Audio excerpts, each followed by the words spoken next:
All right, guys. Wow. It's a very serious one today, and it's a very serious one today. I've been thinking all day, and I've been trying to wrap my head around it. Like I've been trying to understand how the Taliban are successfully, overrun and toppled the government of Afghanistan. And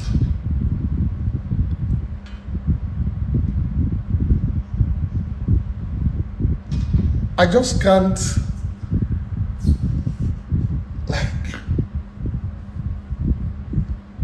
I don't know. It's just too terrible to imagine.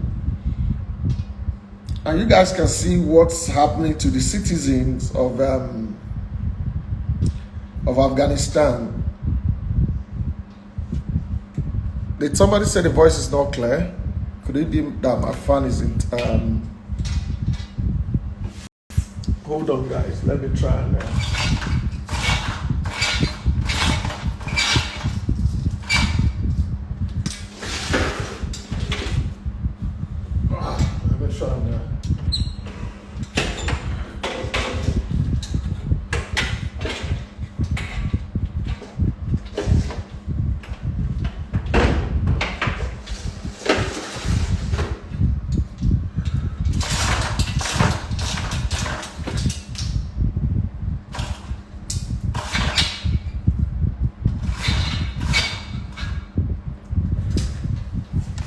All right, guys, can you guys hear me now?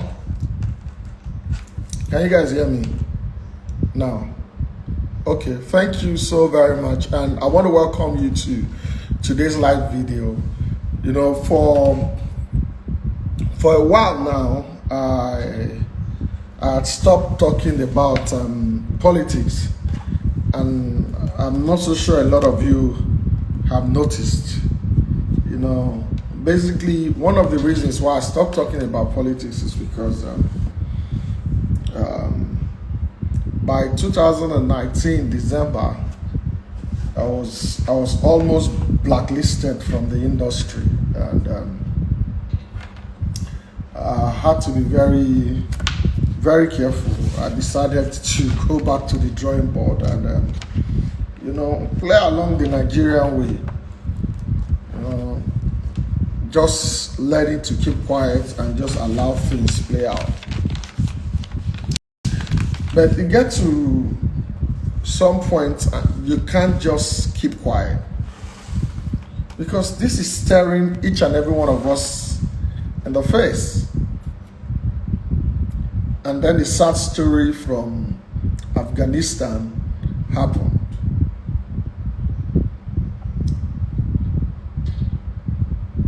Some of the videos coming out from Afghanistan is very terrible. Some of the videos are very terrible.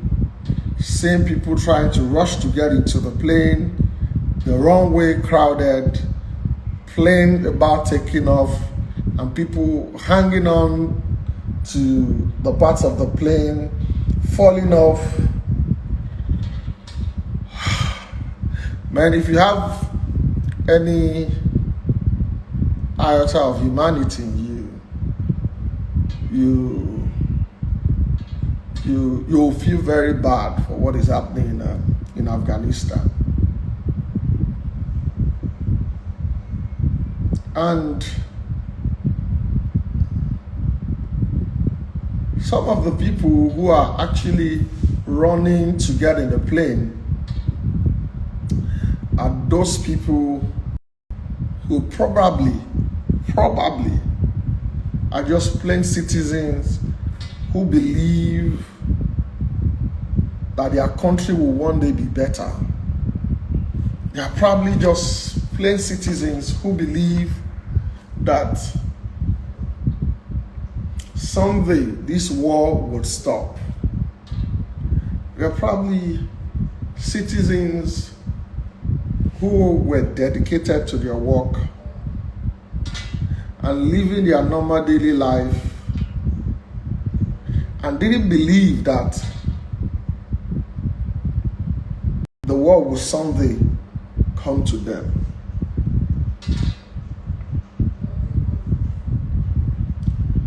You know, seeing what happened in Afghanistan, I think about how we are so comfortable in the west of Nigeria, in the southwest of Nigeria, and we believe that this war is in the northeast and the northwest, and that it will never come here. And sometimes some of us that try to speak out about some of the things that we are noticing that is not right are termed enemies of the government. Some of us try to air our opinion about the laxity of the government, the way the government is handling this issue, and they think it's because we are not getting any monetary compensation from the government. A lot of times we are accused of being a part of the Jonathan government, people who got money from the previous government and are not happy that money is not flowing as it used to be in Nigeria.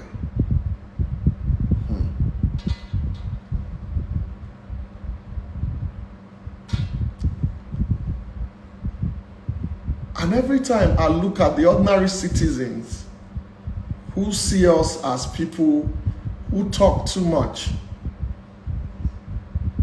and I'm thinking in my mind, if worse come to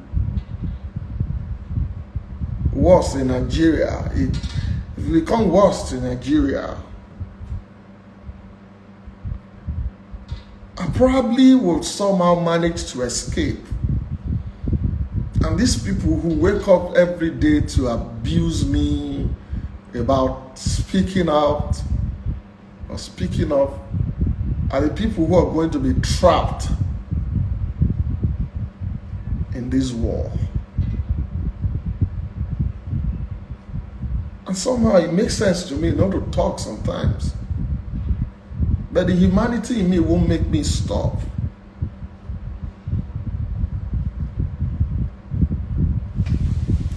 Afghanistan started gradually.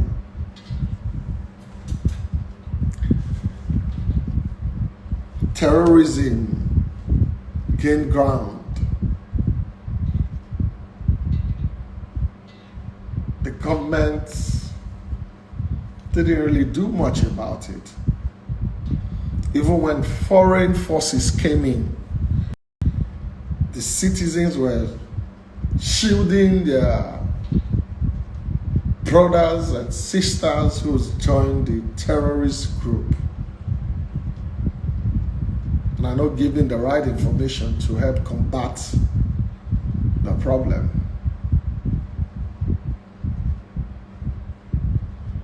And today, they are running and are helpless. Every time I come across the news in Nigeria,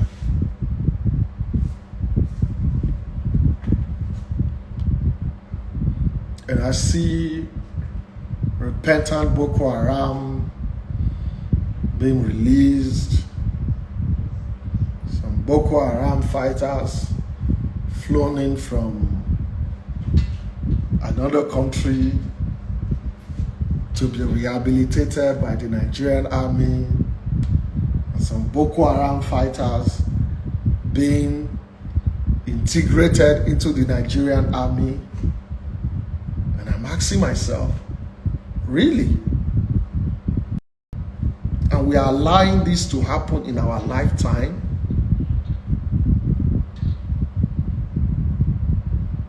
known killers being integrated into the Nigerian army, giving guns to fight to protect a country they were fighting against.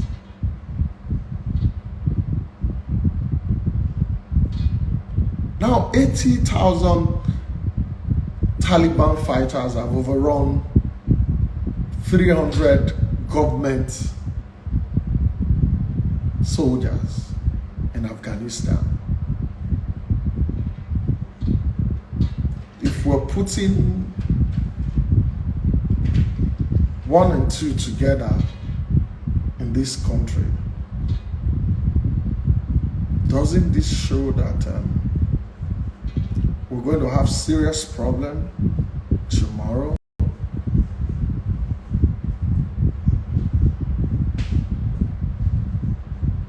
Is what is happening in Nigeria right now what we want for this country? What is the use of building infrastructures when people cannot use it?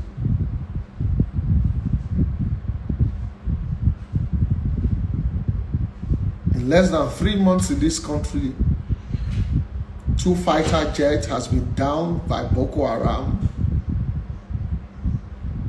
And yet it looks as if the government is romancing these people. Let's think about it.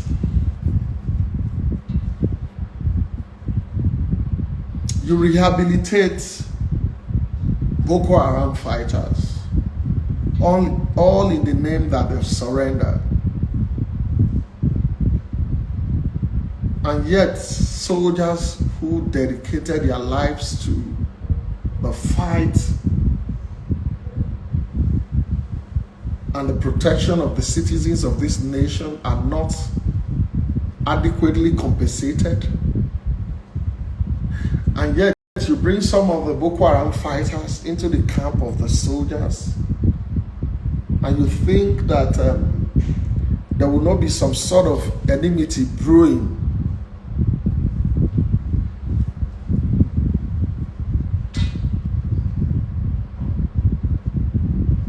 Or is it that I'm not getting it right?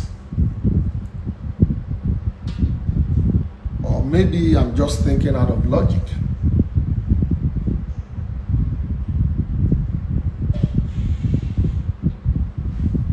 I want other people to contribute. I have Dr. Kemi Olunloyo, who is also going to join us. I want to hear from other people. I want to understand that I'm not overthinking it. I want to be sure that I'm still sane.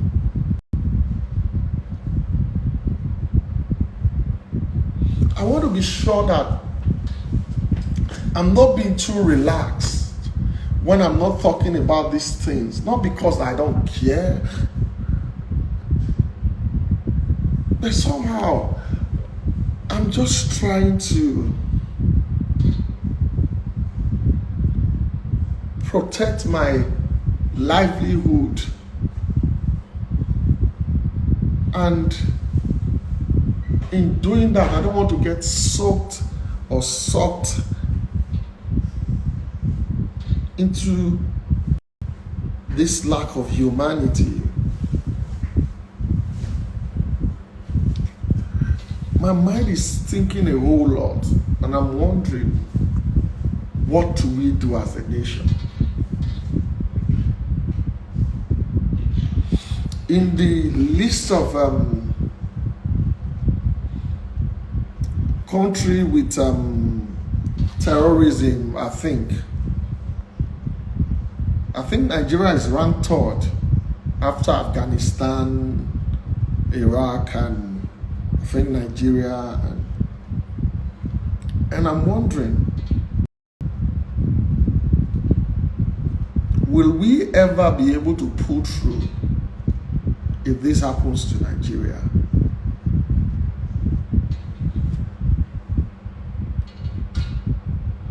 Guys, let us talk. I know a whole lot of people want to give their contribution. So we're going to try and do it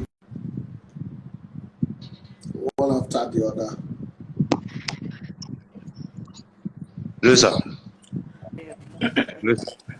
Seyi, how are Good you? evening. How are you? I'm very fine. I'm very fine. Let's settle down. What's your hold on? Can you hear me properly? Yes, I can hear you. But there is a There's feedback some from kind of somebody's echo. phone. Hold on. There's some kind of echo. Hello, sir. Okay. Good evening, sir. Good evening. Yes, sir. No, we can see hear the echo. Okay.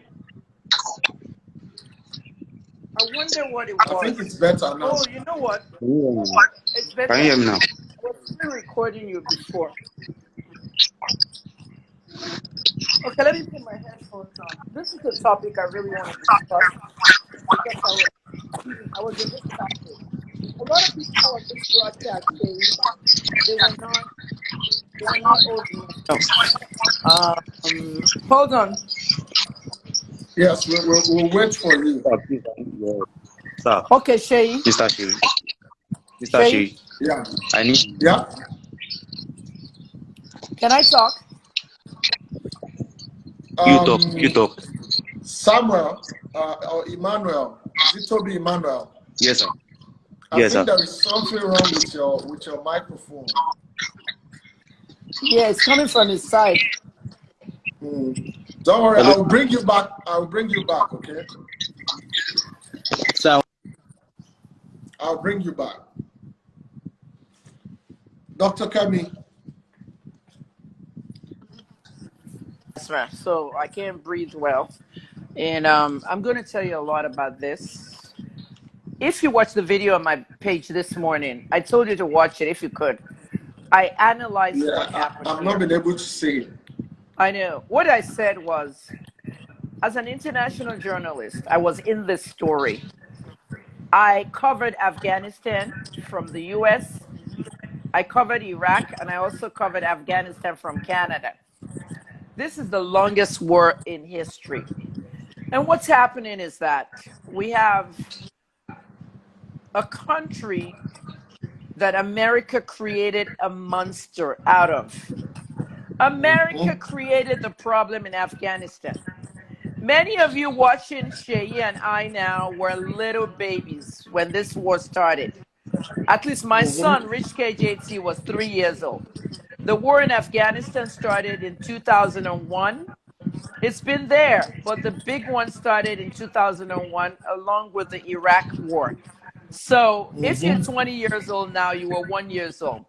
We covered it. I covered it for NBC News. Now, we have to remember that when I was 17 years old, the CIA trained the Taliban. Seyi, ṣé àwọn ọmọ tó ń wo program yìí, ṣé wọ́n mọ̀ pé CIA ló train Taliban? The CIA trained the Taliban to work against Russia. The Soviet Union. Now, you see the ignorance in the young people. Here's somebody that shut up and stop calling the little baby. You guys were little baby. You knew nothing. Listen to people talking to you. Okay? Mr. Maddie 13. Many of the youth in Nigeria are daft. Bko Haram is hoisting flags all over Borno State. They are in Niger State. They're moving close to Aso Rock. When they get to Aso Rock, what will you do? The CIA trained the Taliban. Seyi, can you hear me? Yes. The CIA trained the Taliban. If you're a young person, okay, and you want to listen to intelligence, Seyi, what I've been doing for 27 years, analyzing news on broadcast TV. They now see me on Arise News. They're all praising me about the hush puppy story. I've been doing it for 27 years on every network. Fox News, CNN, CTV, everything. You now see me on Arise and Galaxy, you're screaming. Listen to the voice of reason. Everything I say in this country happens. I see it. I predicted Lekki Toll Gate on the 6th of October. It happened on the 20th. Seyi, the Boko Haram people, they now have ISWAP, the second terror group. They're competing. Now, we know that Boko Haram has been hoisting flags in different towns in Borno State. Are you going to wait for them to hoist flags in After Rock? They're coming towards Niger State now. And what's going to happen is that when they arrive in After Rock, let me hold it right there. Hold it. I have a lot of intelligence in the DSS. I have a lot of intelligence in the CIA, in the FBI. Without this kind of intelligence, I won't be able to tell you all these things I tell you. Hush puppy this, hush puppy that. You need to know how journalism works. Journalism in Nigeria is not NUJ. Okay? I'm not a member of NUJ. It is not about NUJ. Journalism is what we studied in America, how they trained us. The Afghan crisis is still going on 27 years later. Do you know what I heard today on CNN? One expert said our grandchildren and our great-grandchildren have to continue fighting this war. No, they don't. Americans are tired of the troops over there in Afghanistan. Now Joe Biden has defended them. He has defended pulling the troops. Who really pulled the troops? Donald Trump. Kilode, Emma Losinonilu, Emma Loshe peacekeeper. Maybe Nigeria did it for Syria alone. Nigeria did it peacekeeping everywhere until they got tired. One of your readers here, Nikki Azay, says she's saying the truth. If you don't know history, keep your mouth shut. Keep your mouth shut. What do we do? Like what happened in Burkina Faso? Seyi, do you remember what happened in Burkina Faso some years ago? When the country was so bad, under Blaze, that one day the youth got up. The youth took over the whole town until they got to the presidential palace. Jonati? Yes. Were they not in the presidential palace and the television station the same way the Taliban were sitting in the presidential palace today with their guns? The Taliban did not fire one shot. That's a good sign. They have a PR person. They are well organized and they have a lot of money. Seyi, if I go to the Taliban now and say, look, I'm Kemi Olunloyo. I put on a black niqab. I tell them I'm a Muslim girl. I'm Kemi Olunloyo. I'm a journalist in Nigeria. But I want to perform some terror acts. Fund me now. You know they're going to give me the money. They're going to give me the money. They are well funded. And they're going to fund terrorist groups around the world, the Taliban.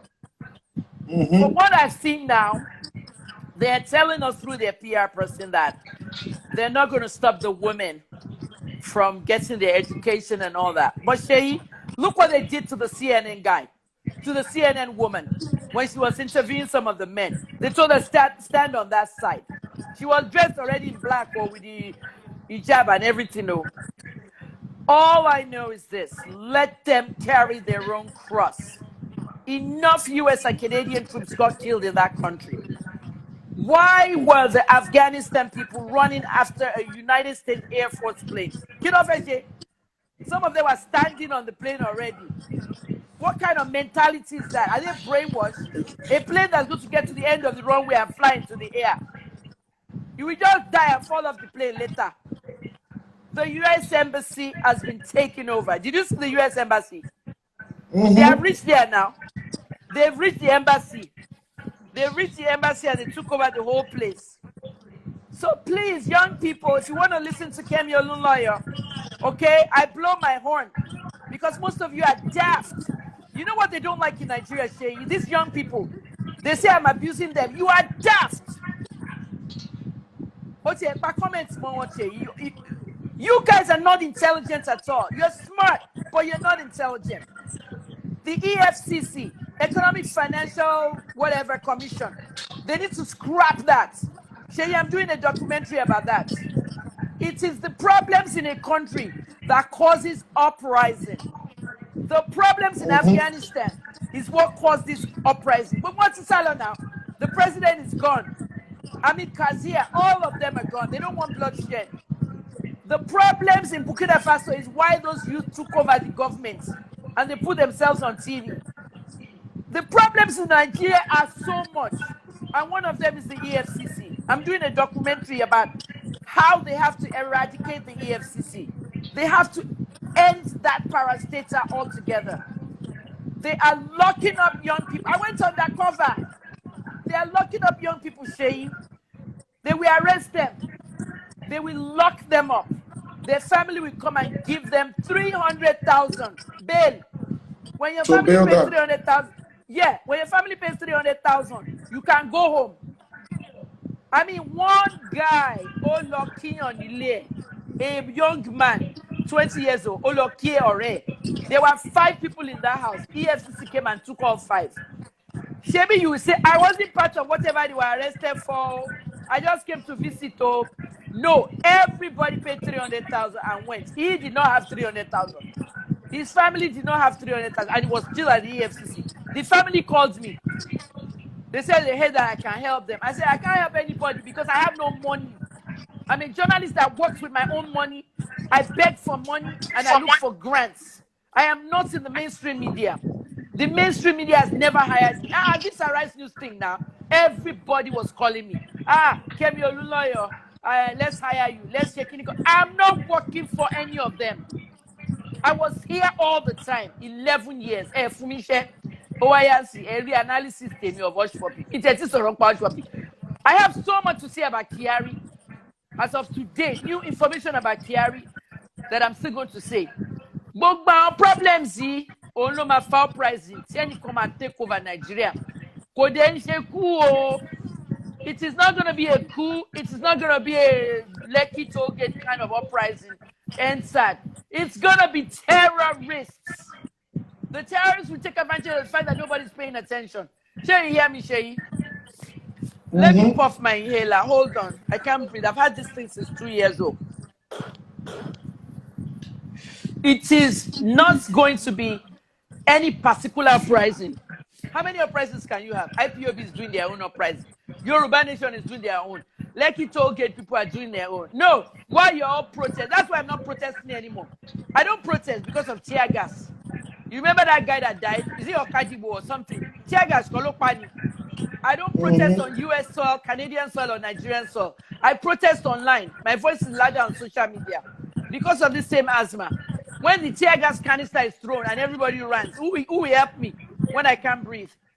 But you cannot protest anymore. That's why I'm going into governance. After Hushpuppi is sentenced, I'm no longer doing investigative journalism. I'm going into governance. What you saw? Governance and training. Okay, governance is not politics per se. It is governing things. Seyi, I was nominated yesterday for one of the most 100 influential women in Africa. People are celebrating it, but they're going to announce it on the 31st. I just announced it because they sent the letter to my publicist. Shori Opportunity, one of the most 100 influential women in Africa. Talk if you miss the list because more like me. Because this is the highest one. I'm going to use this position to reach to the AU. Sure you get to the African Union. Sure you get. You have to reach to the African Union. There are not a lot of women in the African Union. I want to be in the United Nations. Now that someone's going to know that, yeah, one of the most influential, anything I say, anything I predict or analyze comes true. Instead, they'll be calling me a pastor. They'll be calling me a prophetess. I'm not a prophetess. I'm a news reporter and an analyst of news. I see red flags and I know what's going to happen. Shebi Mosa, March of 2016, IPOB is going to be designated a terrorist group. Seyi, if you go to the United States counterterrorism website, the counterterrorism website lists all the terror groups in the world from A to Z. B, you'll see Bko Haram. T, you'll see Taliban. The Taliban was made a terrorist group because America was not happy. They forced it on them. the same narrative the Nigerian government forced on IPOB. Shoki most of IPOB pé ẹ jẹ́ kí apologize to IPOB ebi oba ko wọ́n ní terrorist group mo. Wọ́n force our narratives and they forced those narratives on them. Now, those young people that say they're IPOB boys, IPOB girls and all that, stop that bullshit. Excuse my language. I'm sorry, Seyi. I have to curse. Stop it. Nnamdi Kanu has a British passport. Sunday Igboho has a German passport. The people that want to destabilize your country can run to their own country. Nnamdi is inside prison asking the British to help him. Meanwhile, the British are trying to take his passport from him. He may lose British citizenship. What's his son now? I've said it already because I know that it's happening. Sunday Igboho is now in Cotonou. People don't even know why he's there. I know why he's there, and I've not spoken about it, and I will not. I will not. Because of Yoruba Nation and because of IPOB, I left my Facebook page. Seyi, do you know that I left my Facebook page?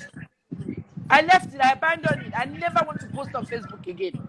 You will post one thing, they will curse you out. I don't need the mental anguish. I don't need the mental anguish. My mental health cannot take too much anymore. Enough is enough. I'm a kolokuro big brother. Lale, shake your head. Shake your head. KV, yeah. Yeah, one young man left Big Brother because of mental health issues. I cannot. Yesterday, a big company in the United States, they contacted me, and I know the company very well. They said they want to take my Facebook page. They want to acquire my Facebook page. Acquisition. Do you know how much a Facebook page of a popular journalist that's verified on Facebook, do you know how much that can fetch me? They can pay me up to $6, $7, $8 million. You think I have time for all this nonsense? When they take it, the people there will be seeing different content. It won't belong to me anymore. I don't need it. Instagram, I'm almost 500,000. I closed Instagram for 4 months. When I came back, I told Instagram followers, I said, look, I'm going to open back. Now I reached 400 and something. I have to apply for verification again. Some of them don't even know I was verified. I was one of the first on Instagram. Social media is not the end of the world. We have not used Twitter for 2 months. We don't care. Take it away. Twitter helped them burn down Lagos. You don't know the real story of NSAS. One person, Segun Awosanya Segali, created a hashtag. I fought him. Seyi, I fought Segun Awosanya in 2017 and 2018 because I created reform. I remember. Remember, I created reform SARS. He created NSAS. You can reform the police because I was a police volunteer in Toronto, Canada. But after the fight went so bad, it was one person, Wale Jana, the Sapphire CEO. He was flying to Lagos and Segun was on the flight, Abuja to Lagos. And said, please, can I talk to you? You and Kemi Olunloyo should stop fighting on Twitter. You can change this country, both of you. Just like that, Ogba number ode free. Ade perawa, ade parija. Seyi, o mo pe mo ti ja pẹ̀lú many people in Nigeria, but àwọn tí mo bá jà o understand because tí mo ṣe ń bá wọn jà. They don't know. When I came to you and I said, Seyi, Tiwa is too fat. She's eating too much. She's looking at Iman Shumpat's Tiana Taylor's daughter. Don't overfeed the baby. Child obesity is bad. Nigerians overblew it. You and I ended up abusing each other. But I was looking at something that maybe others didn't see. Medical issues. I said Demola Adeleke was too obese. Demola was dancing everywhere with his stomach up and down. The dancing senator. What happens to his blood pressure when it goes up? What happens to this and that? You know what I mean? So at the end of the day, maybe it's the way I said it and not giving the message directly to people. But I'm saying that in this country, there's been a lot of problems that will cause an uprising, an ultimate uprising from terrorists. Seyi, when this young man started NSAS, and both of us joined together, you know, I was like his secretary. I was like Segun's secretary. Segun will go to Abuja. He will contact me and be sending me on WhatsApp what they're doing in the meeting. Segun got 3 police bills passed. 3. No extrajudicial killing. No profiling, everything.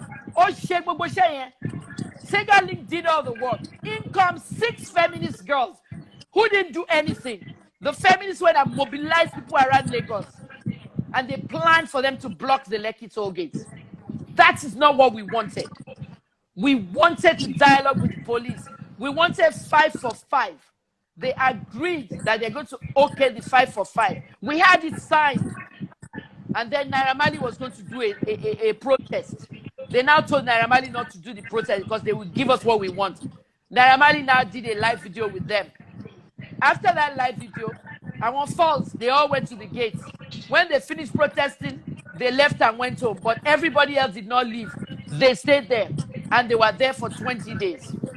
You see how they planned all these 6 feminists. Jack Dorsey. Jack Dorsey promoted their account number, their Bitcoin, everything. They collected close to 400 million naira. And then they burnt Lagos down. You're going to tell me that hoodlums came from their house and say, oh yeah, let's go out there. The hoodlums were the same people at the protests. It's a soldier ant effect. Seyi, the soldier ant effect. If you have soldier ant lined up towards the tap or a borehole sitting, you want to get rid of them. You don't pour water on them. They will all separate. They will get into your clothes, your leg. You won't even know how they got there. They will be spreading around. That's what happened. When the military opened fire at that gate, everybody was spreading around and destroying everything in their path. Shops, banks, looting. That's what happened.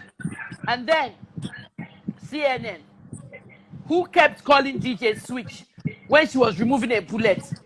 CNN just cashed in on the cruise. They did not show up at the panel.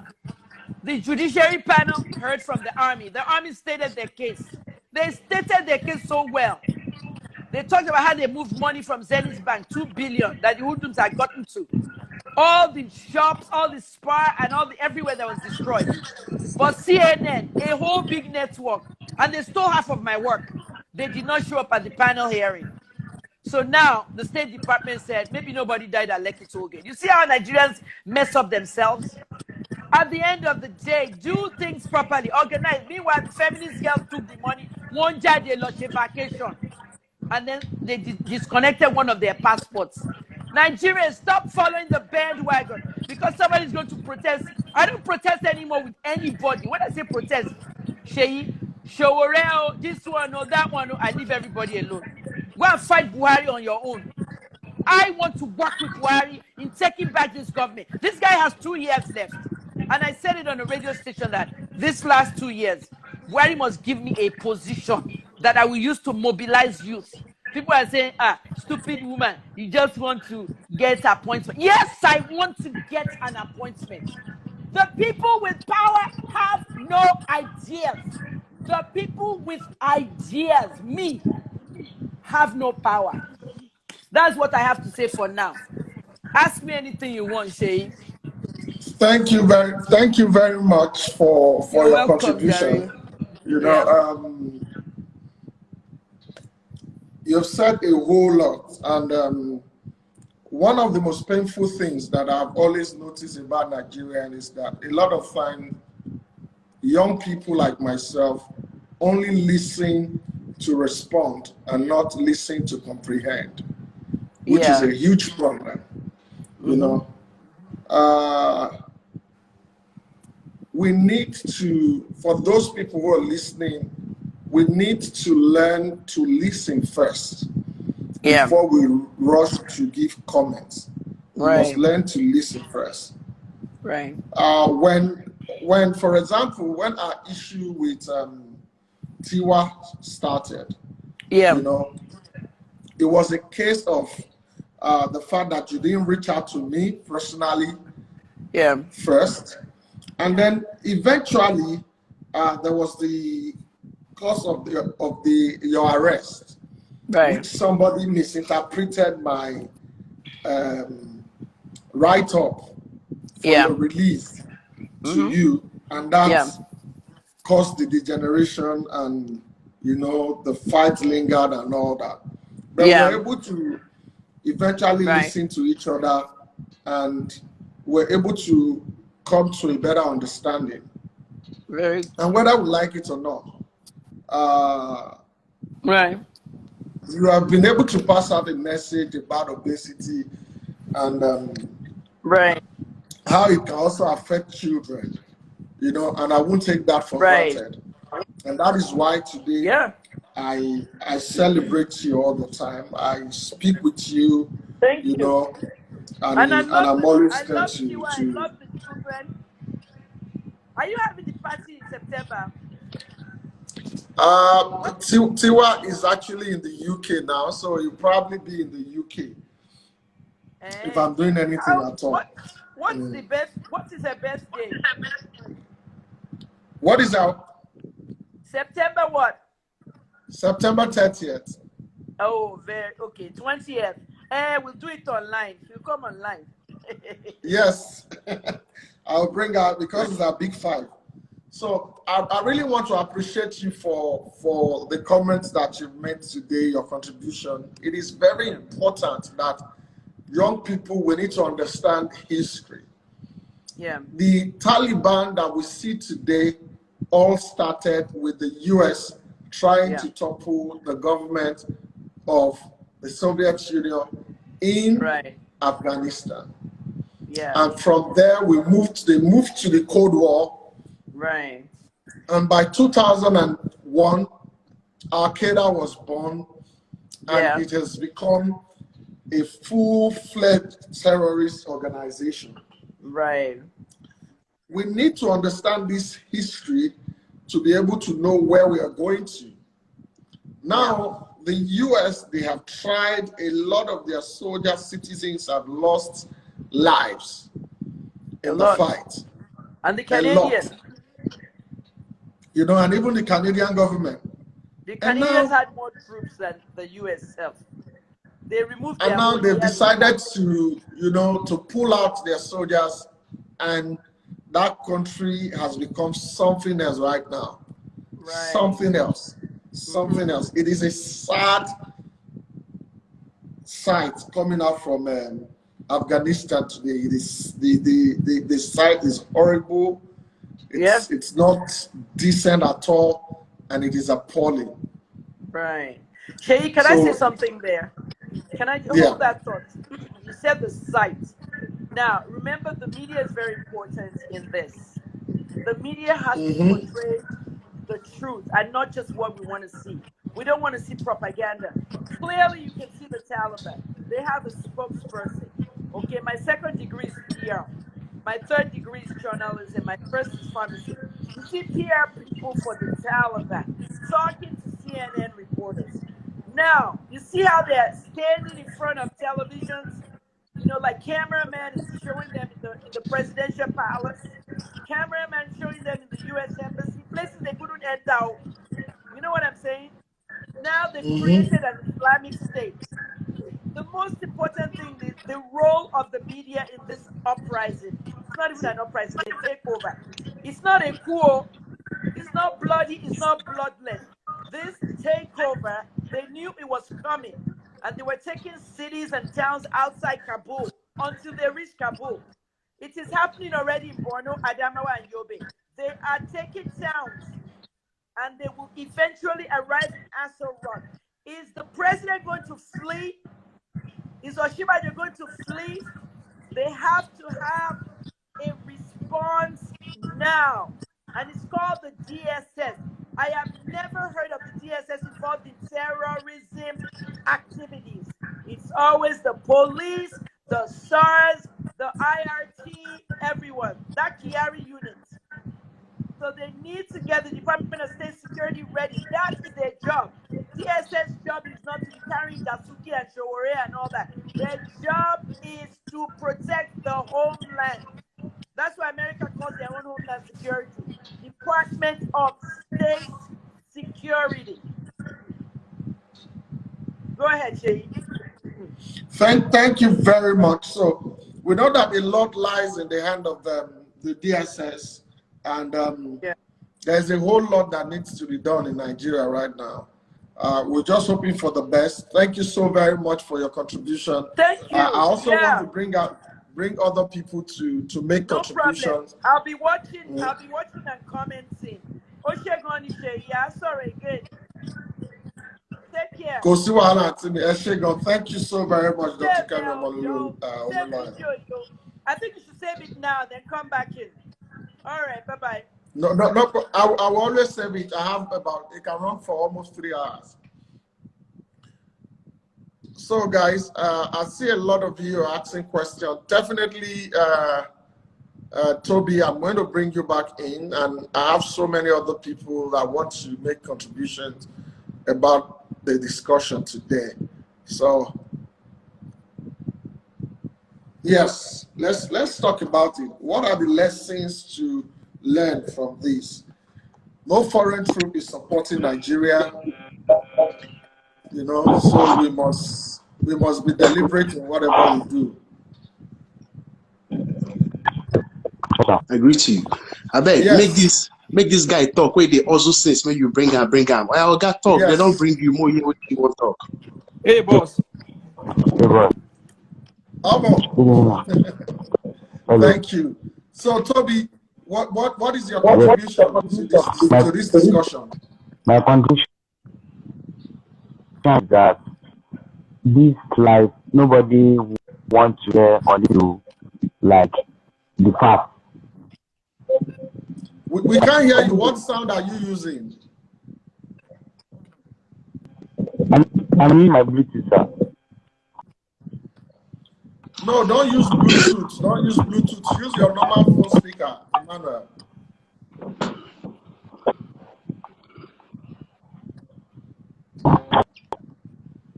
Can you disconnect your Bluetooth?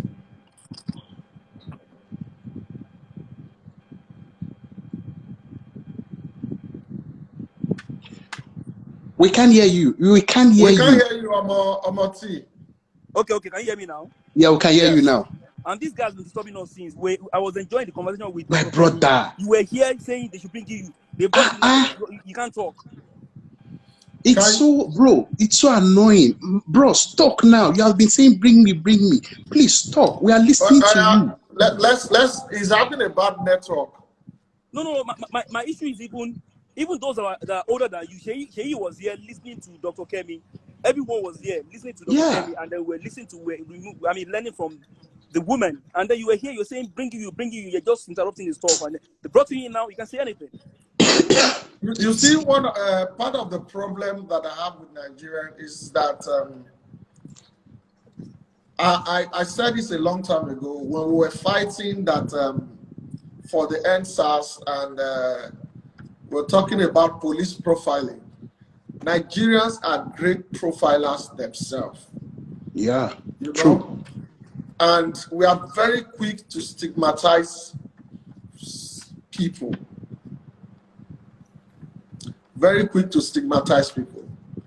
I had an issue a while ago with Dr. Kemi Olunloyo, but we've been able to resolve the issues, and I have learned from her. So I also expect that my fellow Nigerians will also take time to listen to people and understand their perspective before we begin to pass judgment. She spoke today, and she spoke very well. We've got a bit of the history of how all these problems started in Afghanistan. And we have seen what that problem has degenerated to today. We must, as a matter of fact, as citizens of this country, begin to take notes of what is happening in Nigeria today, so that we don't fall into this problem. Already, Bko Haram, they are already hosting flags in some towns in this country. And we must speak up. The government must not force the hands of Nigeria to be quiet when we're supposed to speak up. Because when we get quiet for a long time, these people will gain ground. And I don't think the government is doing enough to combat terrorism in this country. I'm not sure. I don't think they are doing enough. The other time we read in the news that 1,009 Boko Haram members were rehabilitated and released to the governor of Borno State. And in my mind, I'm thinking, do you know what 1,000 people, the havoc they can cause? These people are in Niger State already. What is the distance from Niger to Abuja?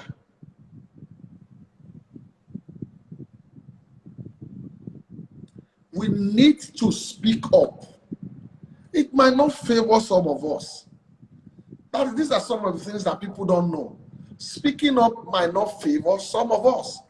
It puts us in the path of danger. But we can't keeping quiet. Please, Omoti, let's hear from you. Yeah, I mean, the first thing I'm going to say is this. The Afghanistan situation is a very sad development that it was avoidable. So if not that, US started something. But it's needless going back to what has happened. So I would rather we, as a nation, pick the lessons that we can learn from what is happening. Seyi, I don't know if you saw the videos yesterday. I saw 2 videos that were too graphic for me. The first video was a video of people running towards the plane. I don't know if you saw that video, where people were holding on to the wing of the plane.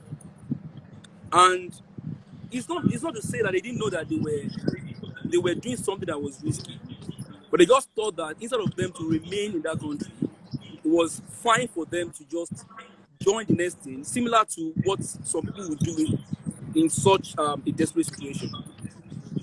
As a nation, what that says to me when I saw that was that when we are in a state of war, a lot of things don't matter anymore. It does not matter where you are from. It does not matter how many cars you have. It does not matter the tribe of who the president is. It does not even matter whether you have self-esteem or not. Because at that time, what matters to you is just your, yeah. And I God forbid a thing like that will happen in a place like Nigeria, you know. So, and for that not to happen, I think, like you said, we need to speak out more than we have from the angle of saying speaking truth to power. And I think we need to get more people like you. It's not because I'm seeing your face. So you and I have talked a couple of times, and I, you know how often I can be with being. I don't have to leak anybody's ass. Like the more people that influential that we have speak, the better. Because some of us don't have as our voices are not as loud as the voice of some of you guys. So and also the second thing I'm going to say also is that it's also a lesson for us. We should try to pass across our positions without necessarily inciting violence. So because when violence happens, then it's going to be we need peace for us to do anything. It does not matter anymore what anybody's doing now.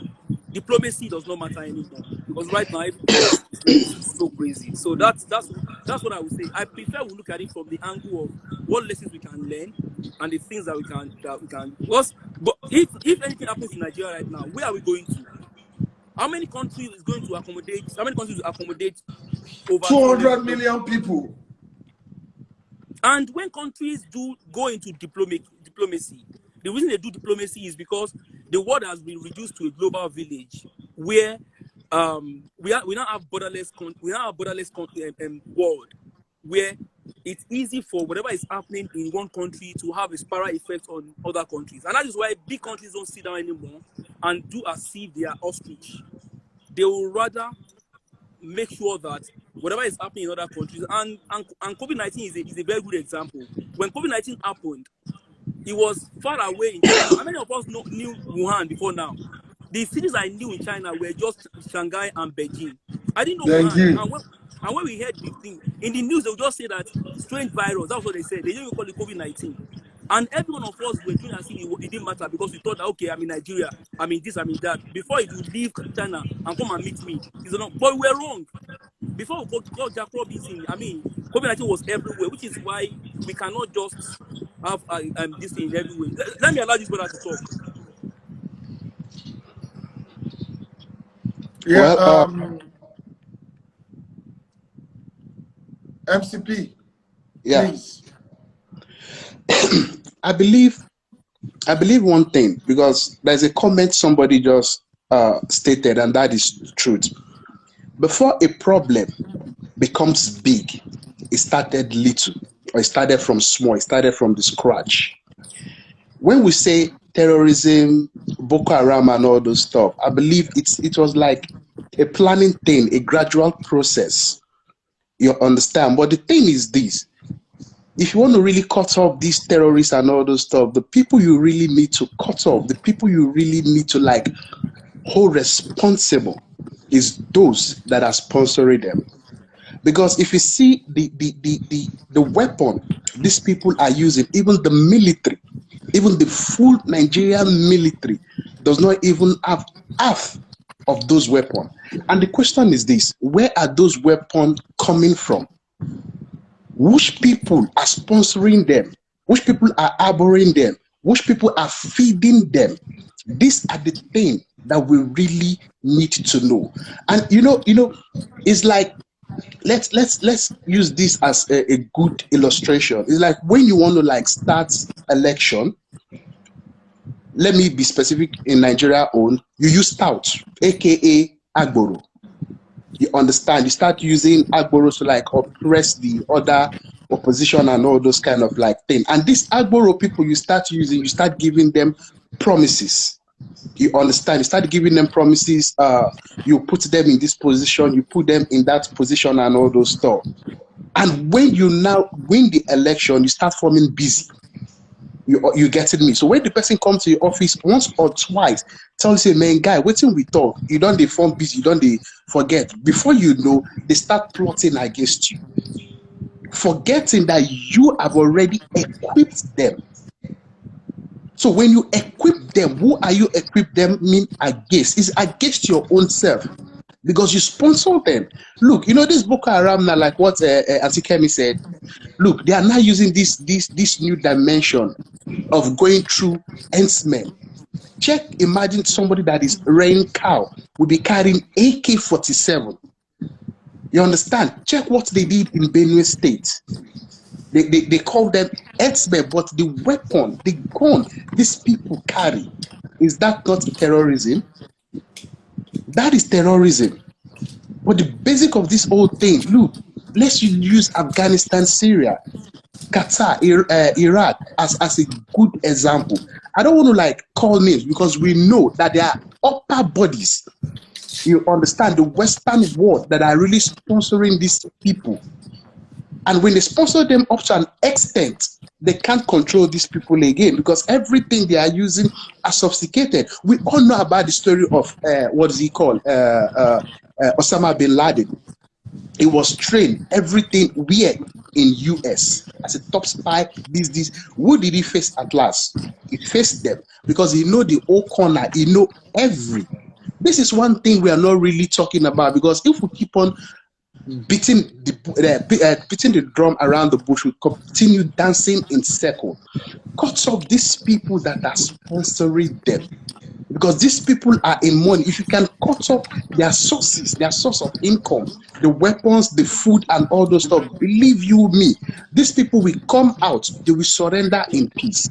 Imagine if a Boko Haram surrender, what you even give him as a compensation. Even the military man doesn't even have half of it. Are you trying to encourage them? The other guy they say they killed the other time that came out and they announced, I think they later killed him back when he was working for the military or something like that. He was not giving them information. You understand? He was not giving them information. This is not, it's not a child's play. We can just be saying it like this. Let's learn. 2 million people not be being so. It's like this COVID. It affected it. It humbled everybody, both the rich and the poor. once war starts now, it will affect everybody. So these are the things. Okay, sorry to like. Let me bring this point. When they called NSAS came, I think they said they started blocking people, saying people were like sponsoring the protesters, giving them food and water, and this was in a good deed. You can Google the most peaceful protest that the world has everly heard was held in Nigeria. The most peaceful protest before the killing and all those stuff was held in Nigeria, and now they started blocking those confiscating their accounts, saying they were like sponsoring them and all those stuff. So if you can get people that sponsor NSAS, then why can't you get people that are sponsoring Boko Haram? Okay, so let me, bro, let me come in. So right now, there's a treaty all over the world about action against terrorism financing, terror financing, and money laundering. Yeah. And that is why you have the local facts, the local legislation in every country about how both money laundering acts and terrorism financing acts. And it's not as easy as you are talking about. I think one thing that is within our purview is how we treat the people when we get them. To block the money that goes to financing terrorism is very hard. And it's because of how sophisticated the world economic system has become, financial system has become. To know the sponsors is very difficult. Do you know how some of these Can I say something? Can I say something? Yeah, please, you can. Can I say something very quickly? You know, yes. Some few months ago,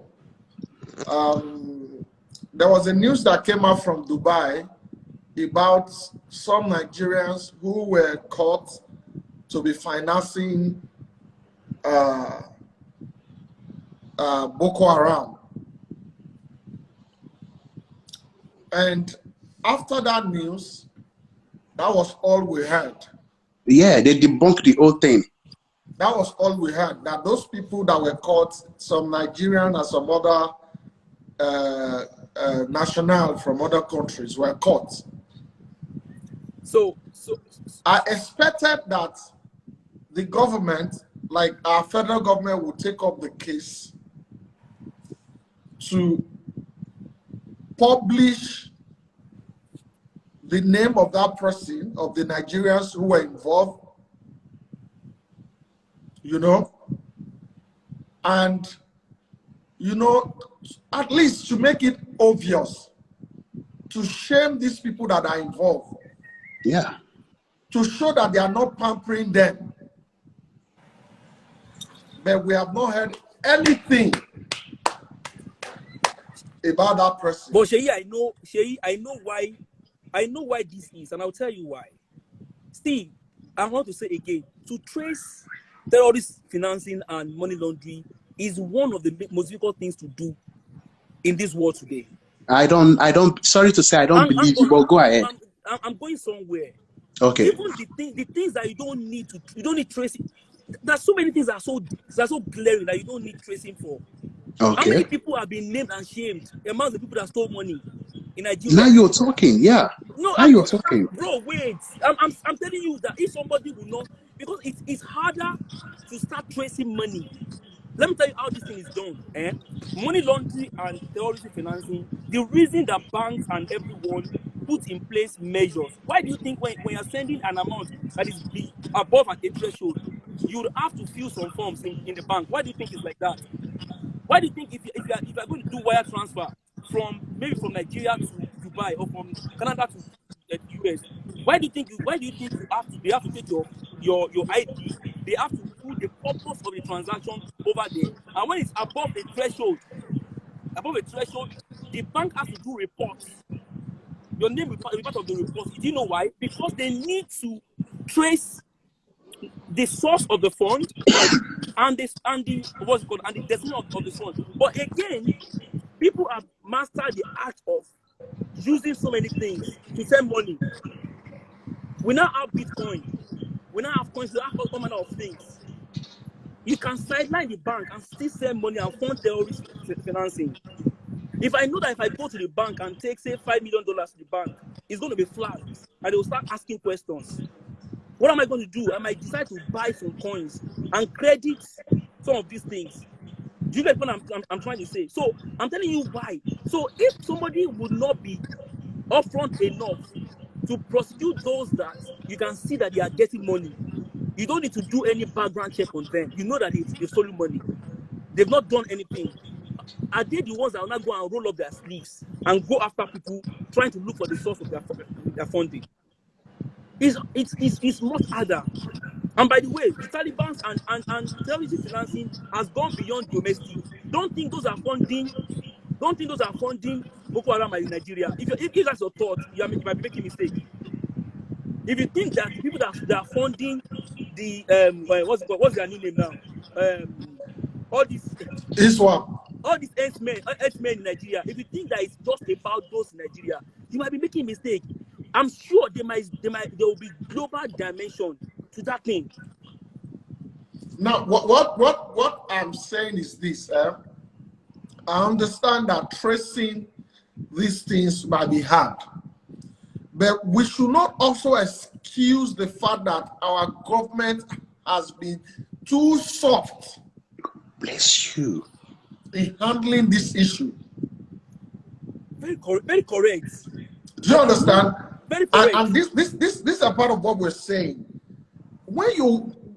It shows, see, the United States has prescribed the herdsmen as the fourth most dangerous terrorist group in the world. Wow. Herdsmen. But yet in Nigeria, the herdsmen still have a body representing them. Thank you. And our government has refused to do anything about it. You can imagine a group in this country will come out to declare a citizen of this country wanted without the government calling to ask them who gave them the right to do so. A group called Mietiala, we issue warning to the government of states in this nation, and the federal government will be quiet on it. This shows that the government is clearly romancing these people. And when we continue doing that, what it means is that we'll keep breeding new evil. We'll keep breeding new evil. You are suffocating the media. You are strangling the voices of the masses.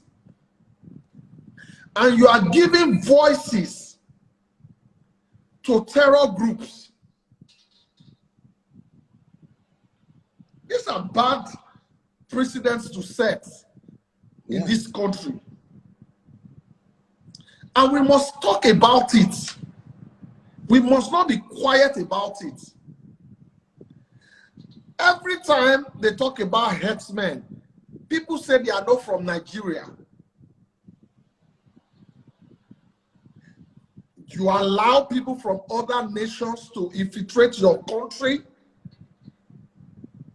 and walk aimlessly with arms. Ghana, the moment the X-Men were burying arms in Ghana and the president declares shoot at sight, their noise came down because the presidency did not tolerate it. They didn't. But in Nigeria, the opposite is what is happening. since this particular presidency came in, there has not been anybody, any headsman prosecuted for any of their terror acts. Some of them were being caught, reported to at the police station, and they are released. Released to the society.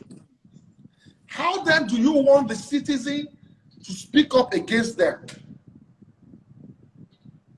The other time, some Amoteku caught some headsmen who had perpetrated evil. And they reported them, they took them to the police station. Do you know the people who ended up being arrested? The Amoteku. While the headsmen were released. Tell me then, how do you want the act of terrorism to stop?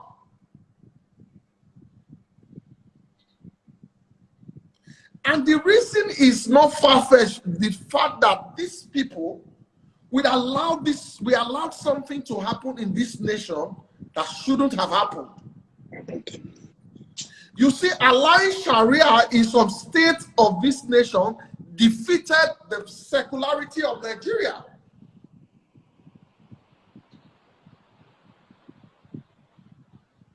It defeated the secularity of Nigeria because there is a conflict of religion interests. I cannot be in Kano and have a bottle of beer at my own comfortable time, in my own space. And yet, somebody from Kano can come and drag cows right in front of my house without me being able to speak.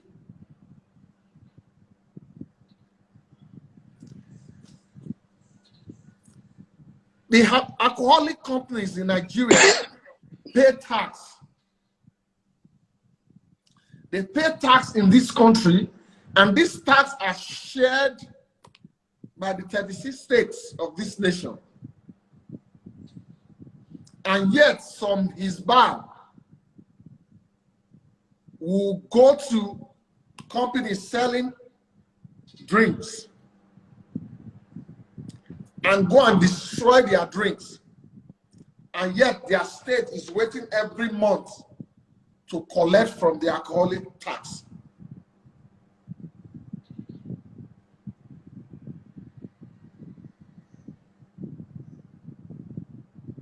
These are some of the things that we should speak about. There was a time a woman was killed in is it Kano or Kaduna now? I think it's Kano.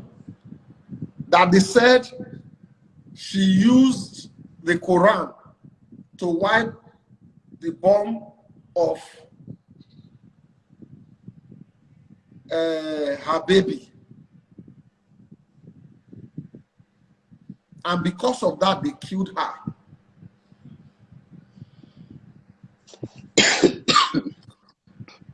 A woman was doing early morning cry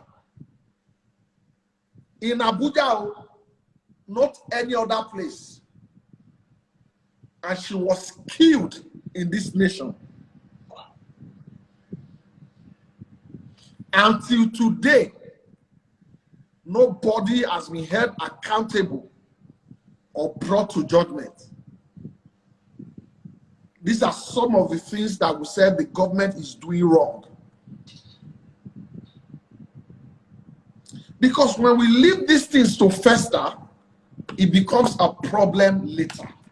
Yeah. We have to be sure what we are talking about. Can I say something? Yes, please.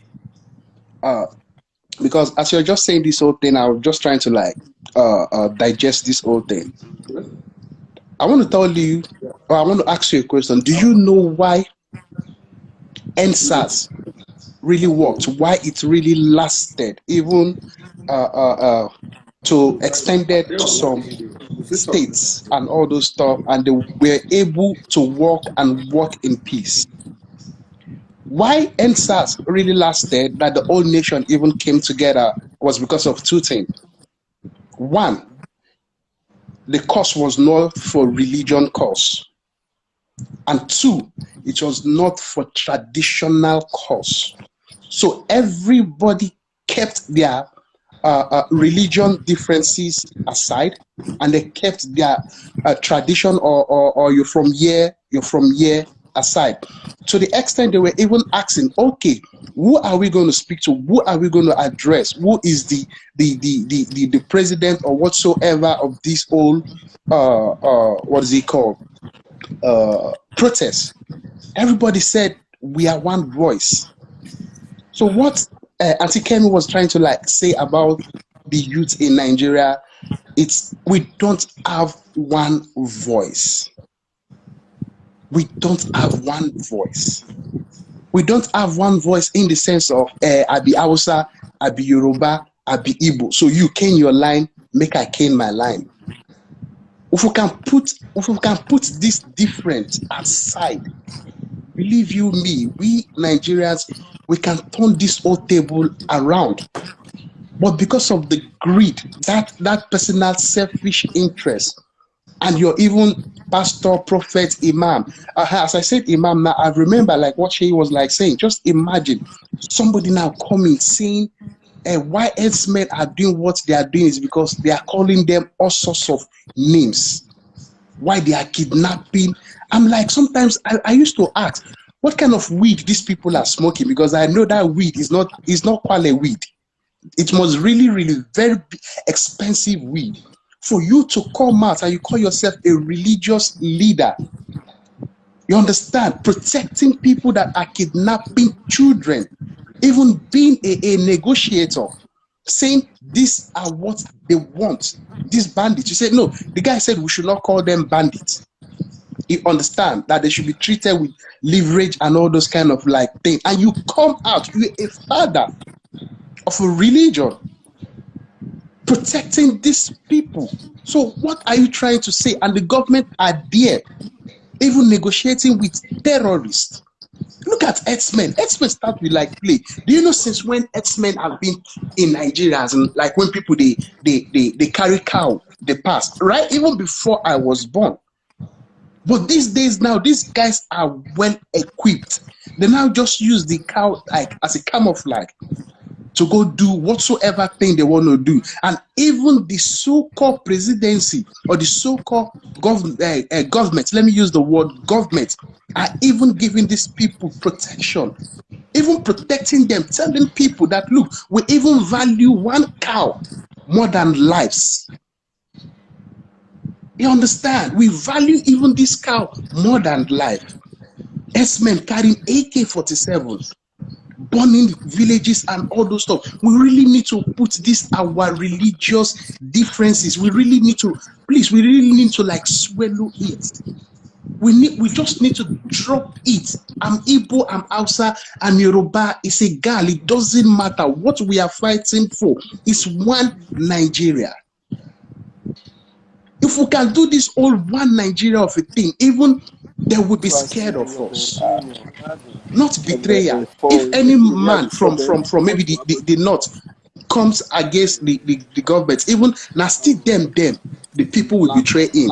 If a Yoruba man still comes, say he want to fight for them, it's still them. Still the same thing within the Igbos. But if we can come together, have one voice, it's just about the voice and unity. When we stand, it's like a broom. You can break one broom, but if they give you a bunch of broom, you can't break it. You can only bend it. So this is what we all need to do. We know it's not easy, but before we can do this thing, we first need psychological upgrading. We really need to upgrade the way we think. We really need to upgrade how we even reason, how we protect rubbish because not be my brother. Somebody once said, You can have, it's better for you to have a bad governor or a bad president that's from your own village or from your own state than for you to vote for that good guy that you know is going to change the whole thing, but is not from where you're coming from. Things doesn't work like that. We all need this voice. It's just about the voice. It's not all about weapon. If You we know, all can speak one language. I also think that, you know, the presidency in Nigeria is too powerful. Yeah, like somebody said, I think the presidency is too powerful that the sole decision of this nation rests in the hand of the presidency. Because for me right now, that's debatable, Seyi. Because for me right now, the Nigerian House, the Senate, the House of Representatives, they are weak. Weak. Absolutely weak. There is no check and balance in the government in Nigeria. No check and balance. The House can't call out the presidency. The judiciary can't do anything. Then what are we doing? What are we doing? First, the constitution of the House in itself has put the North ahead. Yeah, and that is unfair. The constitution of the House already has put the North ahead. So if the North has their person as the president,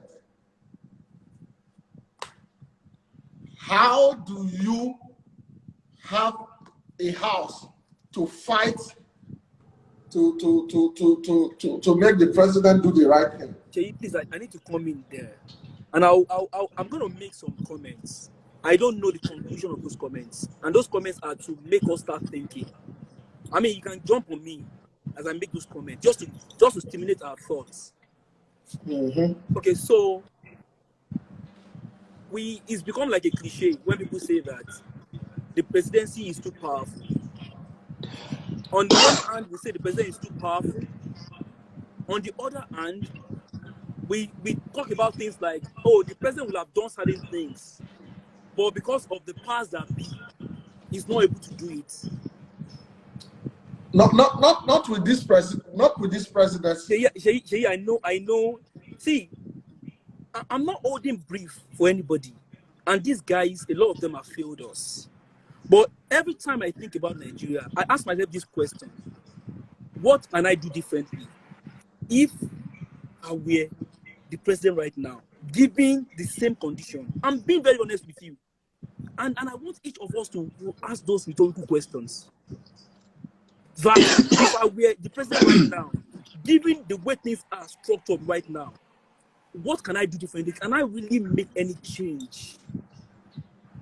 And because sometimes if you don't ask some of those questions, we'll keep talking about these things as theory and stuff like that. It will not resonate with us very well as much as it should. That's number one. Number two, when people talk about banditry and stuff like that, and I say something, that's why I don't find it cool when people are saying that, oh, it's Hausas, is enough. Say, I'm sorry. I don't buy that argument. Me, I don't. I have never, and I know that it will upset so many people that are listening to us. I honestly, I don't care how anybody feels about this.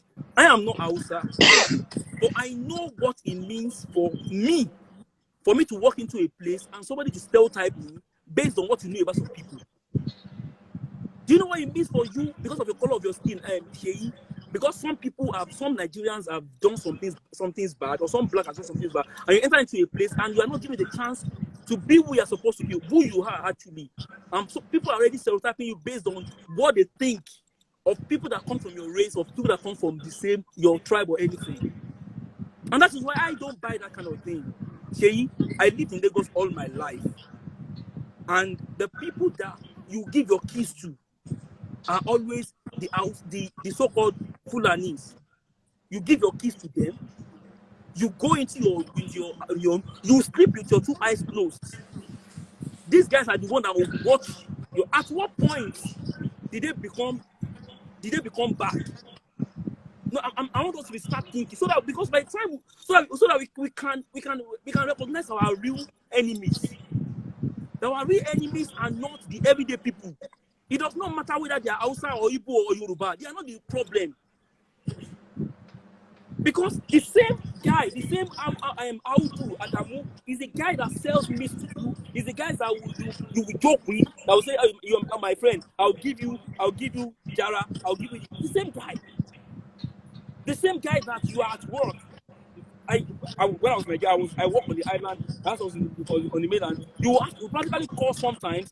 I will tell somebody. You call somebody. They'll bring my daughter to school. The same guy will take your daughter and will use his life to protect your daughter. Are you getting what I'm trying to say, Seyi? I don't know if I'm making sense. The reason I'm saying this thing is that so that if we recognize our real enemies, so that we can channel our effort and our energy in the right direction. And I want to ask another question. Let's assume that we can do something now to replace everybody, that the so-called power brokers in Nigeria, and you want to replace them with some people. Who are you replacing them with? If there is no paradigm shifts in the way that we have as a people and the way we think as a people, it's going to be on any circle of the same thing. The difference will just be that Seyi is there today, Olu is there tomorrow, my guy is there next tomorrow. That will be the only difference. It will be same of same. And the last point before I allow you to come in is that in the room where they decide where things happen in Nigeria, in that room, there's no Hausa, there's no Igbo, there's no Yoruba, there is no Christian, there's no Muslim. You know what are they? They just have elites with common interests. And that is what people in Nigeria should do. The day we are able to achieve what they achieve at that top echelon as a people, and we say this nonsense, this madness has got to stop. And then I look at Seyi's face and I am able to work with Seyi on the basis of what Seyi can do and we can offer, as opposed to where Seyi is from or what Seyi represents, then it's going to be, because that is what happens in their own level. If tomorrow Buhari feels that what he needs to do certain things is in the hands of Tinubu, he's going to talk to Tinubu. Those people that are in opposing positions now, and it's crazy. One person will be in PDP today. Have you seen Kanika Ode of late? Have you watched Kanika Ode of late? Have you seen the movement of Kanika Ode? I don't know what he's trying to do. But if you see his movement, you know that these people they don't have enemies. It is us that will have enemies. Okay. Thank you so very much. Let me start from here.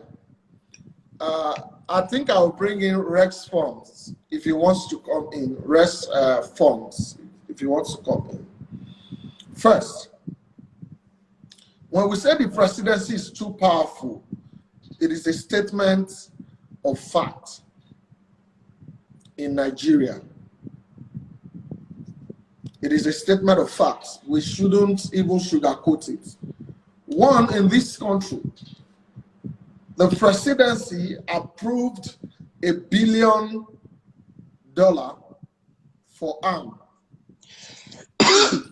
in this country without the House, without the House. And he's still president.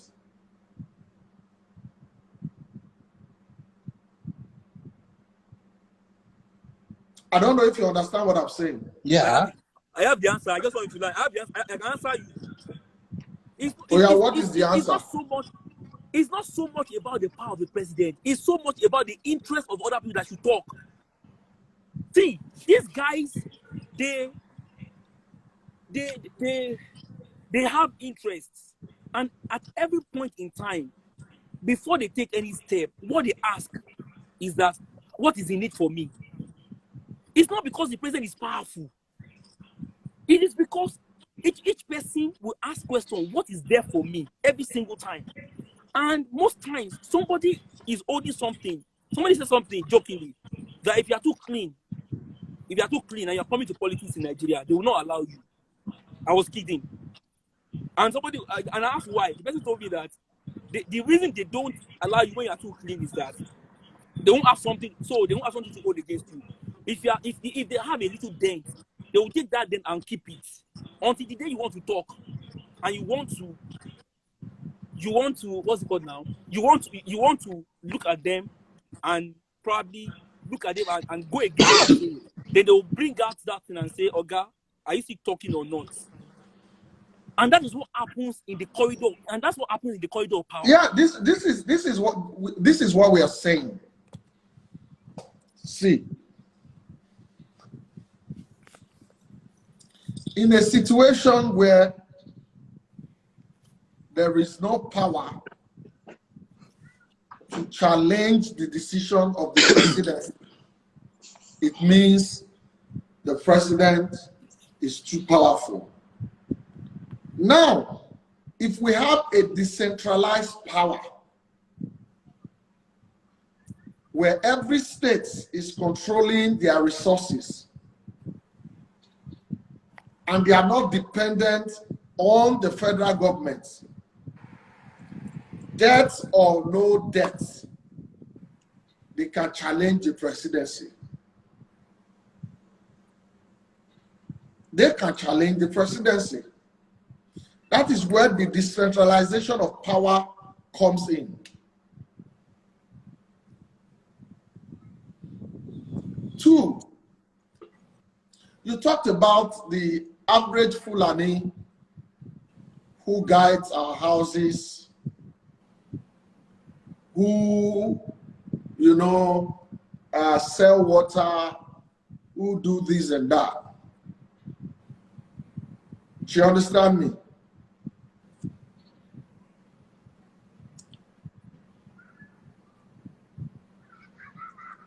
It is in Nigeria today, whether we like it or not, without sounding cliche, in this country today, the major tribe involved in animal herding are the Fulanis. Yes, I'm not of the opinion that we should label them the Fulani terrorists. No, absolutely no, because not all Fulanis are terrorists. Not all of them. But in a situation where a Fulani who is a herdsman have been caught to perpetrate evil, and instead of the person being prosecuted, calls are made from up there to release the person. It begins to create doubts in the hearts of the people. And those doubts that is creating in the heart of the people is what is causing the name tag, the Fulani herdsmen. This is what is causing it. Don't let us, I don't know if you understand what I'm saying. Yeah. When you are successfully creating doubts in the hearts of the people, so like the powers that be, so the problem allow these people go scot-free. Buhari is the problem. He's a very nepotistic leader. He's a regional, like that's his problem. But now you're not saying the same thing that Seyi is saying. No. That is what we are saying. Yeah, now you are now understanding the OC. No. I was never in support of. I'm just saying to you, you can't hold it. You can't start. I'm a Yoruba guy. Imagine if OBJ was doing some things when he was president and he was not doing well, and you are labeling me because I will not be happy with you, guy. Now, let us go back a little bit to history.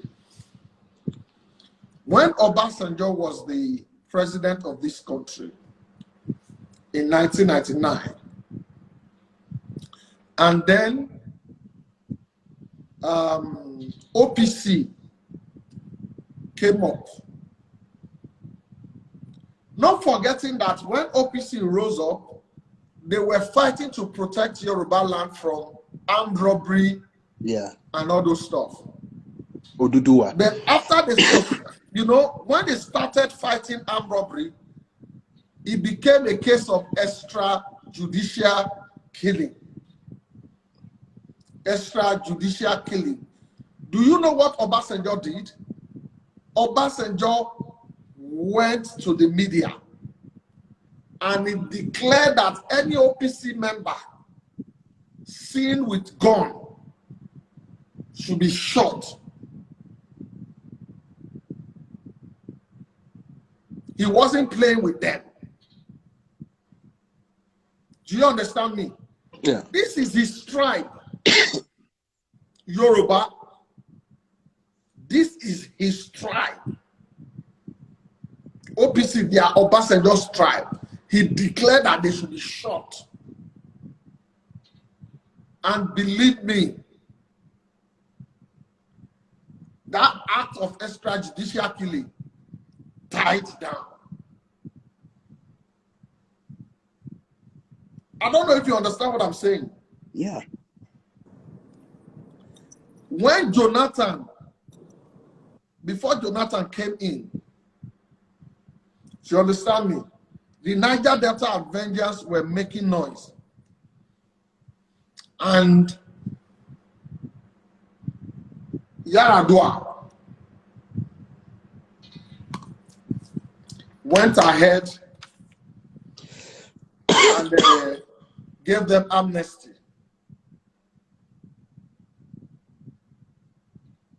I don't know if you understand me. When Jonathan came in and they said, was it Henry Oka that they said bombed Abuja? And he was arrested. There was no need to, you know, pat him on the head. He's being prosecuted. People can see it. Then Jonathan went ahead to recruit foreign machinery. Foreign machinery to fight Boko Haram. And they started taking back territories that were taken by Boko Haram. We all witnessed it in this country. We saw it in this country. This machinery started taking back territories, and Nigerians started celebrating.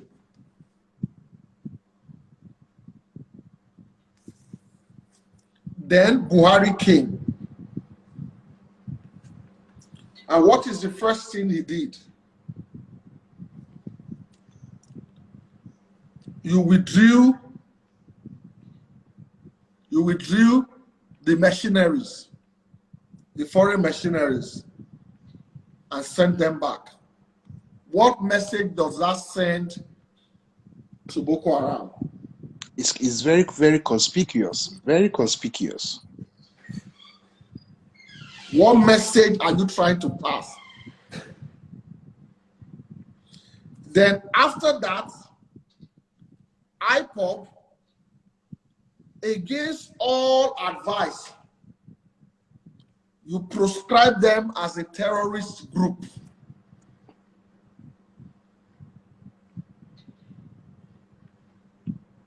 Causing conflicts in the Southeast. And then you came up with the 97% to 5% ideology. Only God knows where that came from.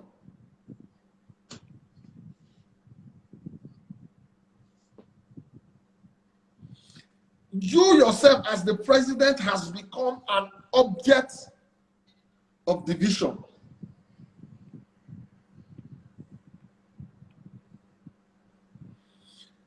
And then Fulani are running, the headsmen are running rampant with AK-47. And then you, as the president, came out to say that these people are not from Nigeria. It's a shame. Okay, they are not from Nigeria. Why are you not able to deal decisively with them?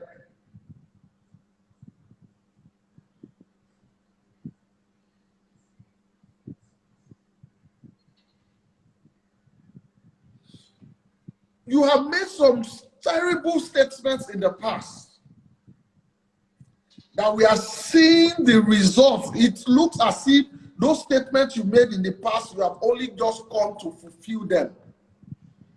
How then do we trust you that you yourself are not culpable in all these things that are happening? Until there is a decisive statement from Buhari, he will have himself to blame for the history that will be written about him.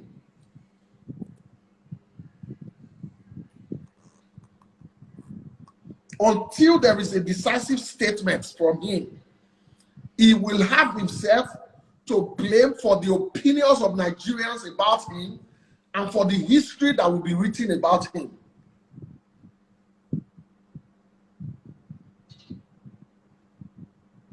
You think doing road that people don't feel safe to pass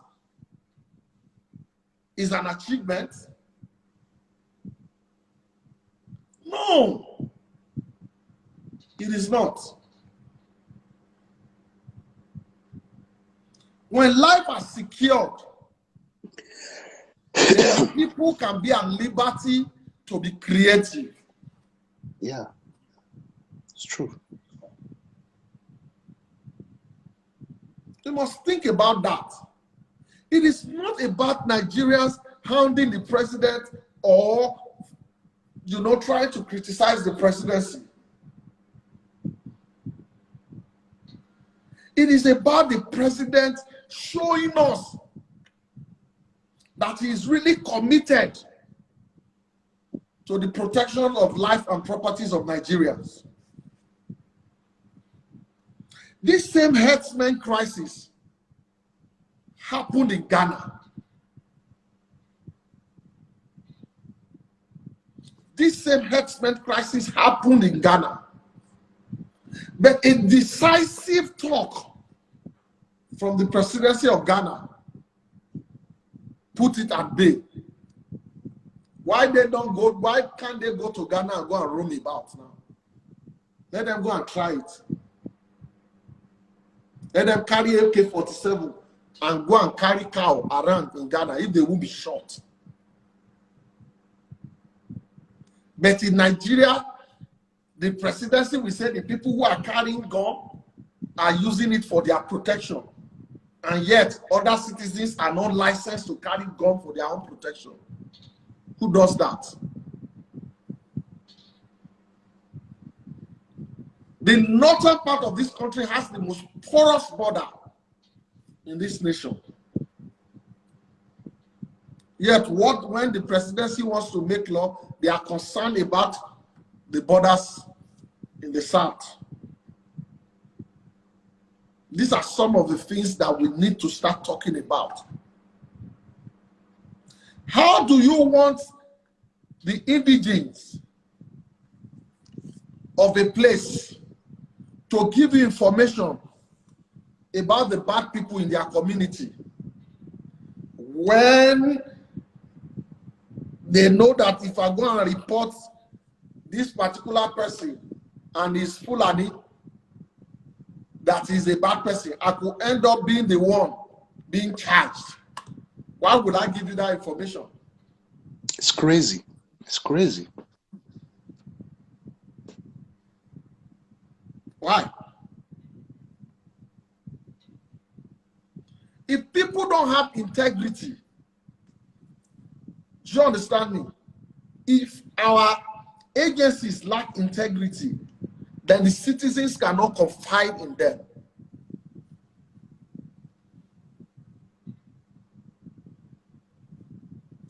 Yes, I believe that Nigerians, all of us, we need serious reorientation. No doubt about that. But you see, in this country, we must decentralize power. We must decentralize power. 2, we must build a trusted voting system. We must build a trusted voting system supported by the law. Like they have refused the electronic transmission of results. Until we are able to vote electronically in this country,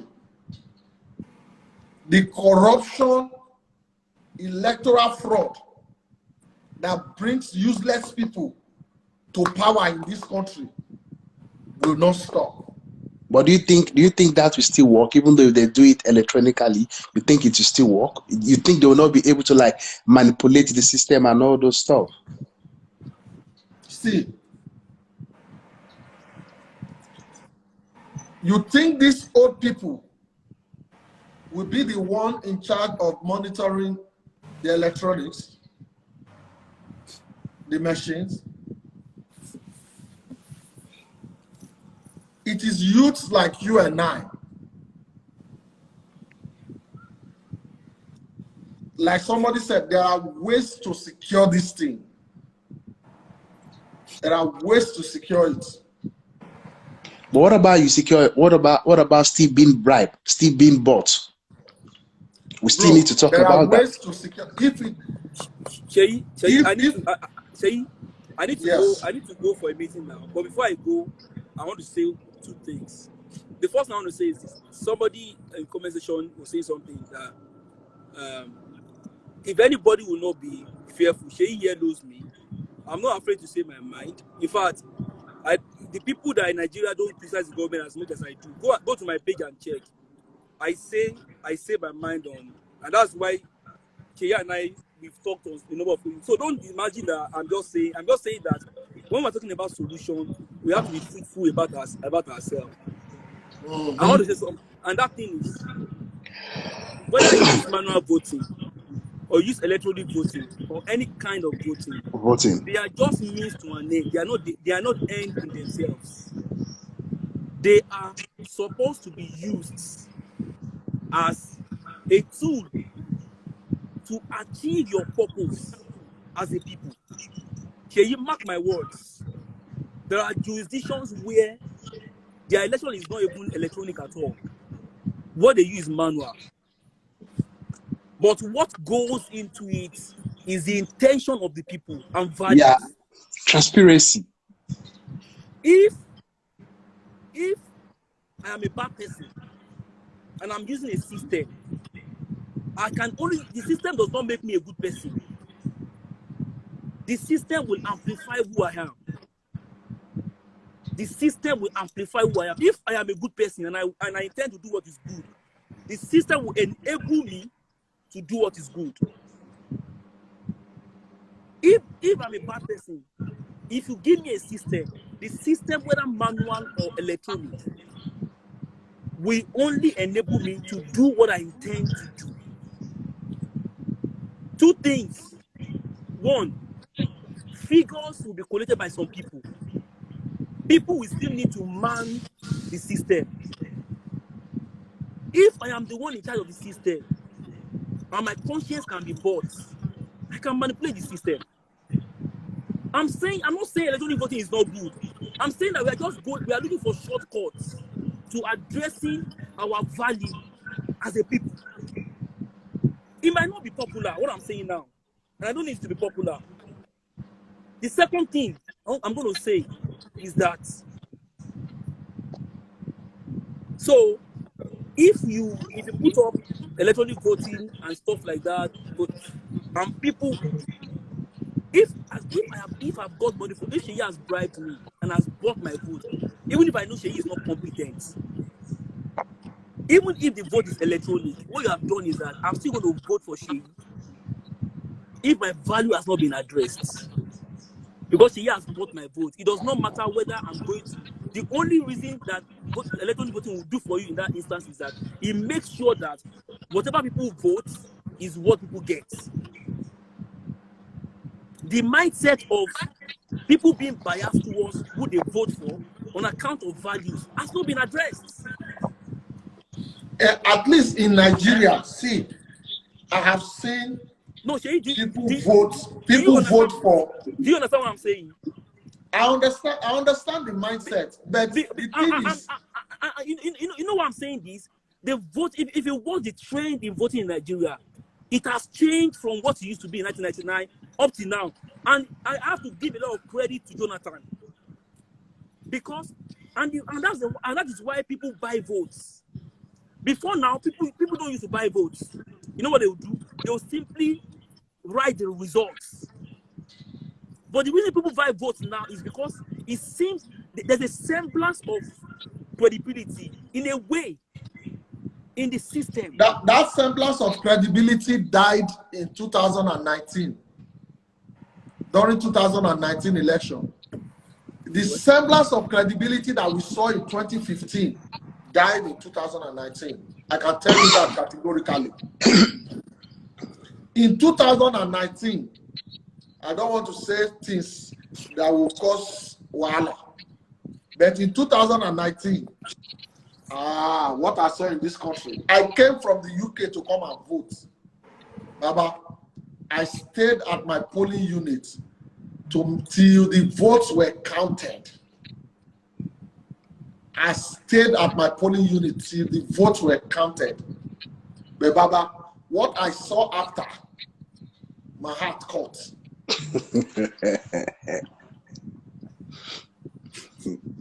What I saw after, my heart caught. Until today, I have the result from my polling unit on Facebook. On Facebook.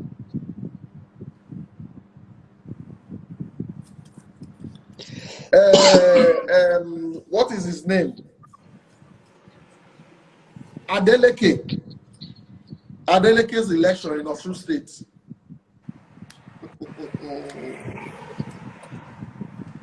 Election where we know.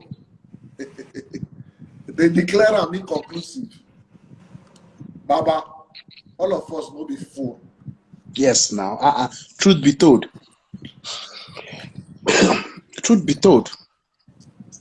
If that thing was done electronically, even if you buy somebody's conscience to vote for you, maybe once it complete once, he won't complete another one. He won't complete another one now. Once he complete once, he won't be able to complete another one. Abi? Yeah. Because those are the checks and balances that we are talking about. But in Nigeria, as long as we allow, Baba, no, this live video don't be where we'll talk the one where they'll take on knock my door tomorrow. I got you. Yeah, no problem. Electoral reform needs to come in this nation. We must be able to vote electronically. I tell you the honest truth. The moment we are able to vote electronically in this nation, we will have solved 60% of the electoral fraud in this country. The other one that we will fight against and start fighting is underage voting. Look at the way they do in the United States. There is a room where you walk into to go and vote, to go and thumbprint. There is a room you walk into to go and thumbprint. And I'm very sure those rooms will probably have camera. Yeah. Do you understand me? Those rooms will have camera. So the recording from those cameras can be viewed later. So all those places in the north where they'll carry small children where they go vote. Camera go to show the little children there. will begin filter this vote, cancel this one, cancel this one, cancel this one. Abi? Yeah. Transparency. What? Somebody say, what of the rural area with no adequate infrastructure? If we want to do things right, we can do it right in this country. We can do, who says, somebody said that is United States, it cannot work here. It can work. It can that work. Is part of the problem. Yeah, that is one of the problems. It can't work. Who says it can't work? Who says it can't work? It can work. It can work. It can work. There's a popular saying that says, it takes the government of the day to decide to make it work, and it will work. It can work. Rome was not built in a day. Neither was it built by Romans alone. You understand? That is one thing we should stop. We should stop.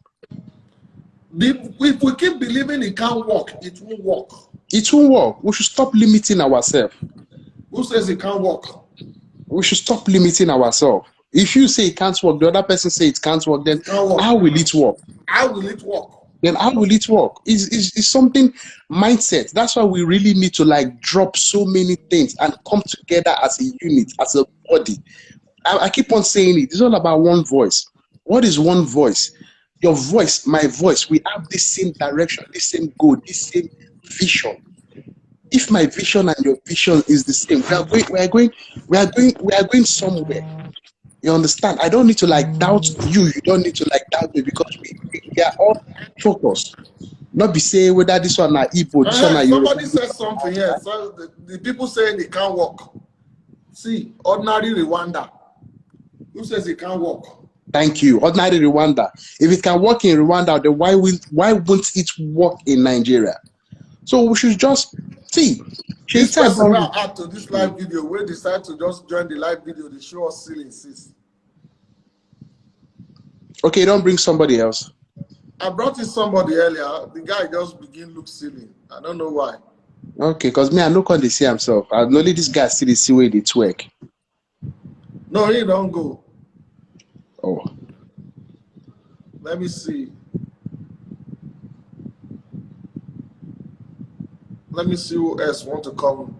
You know, say for Nigeria, once it's a serious discussion, you know, see people not be giveaway you they do now. People know they like join. Yeah. But tomorrow you can't see them and they will talk, say we know they talk. Yeah. Celebrity. Celebrities know they talk. The celebrity they talk now.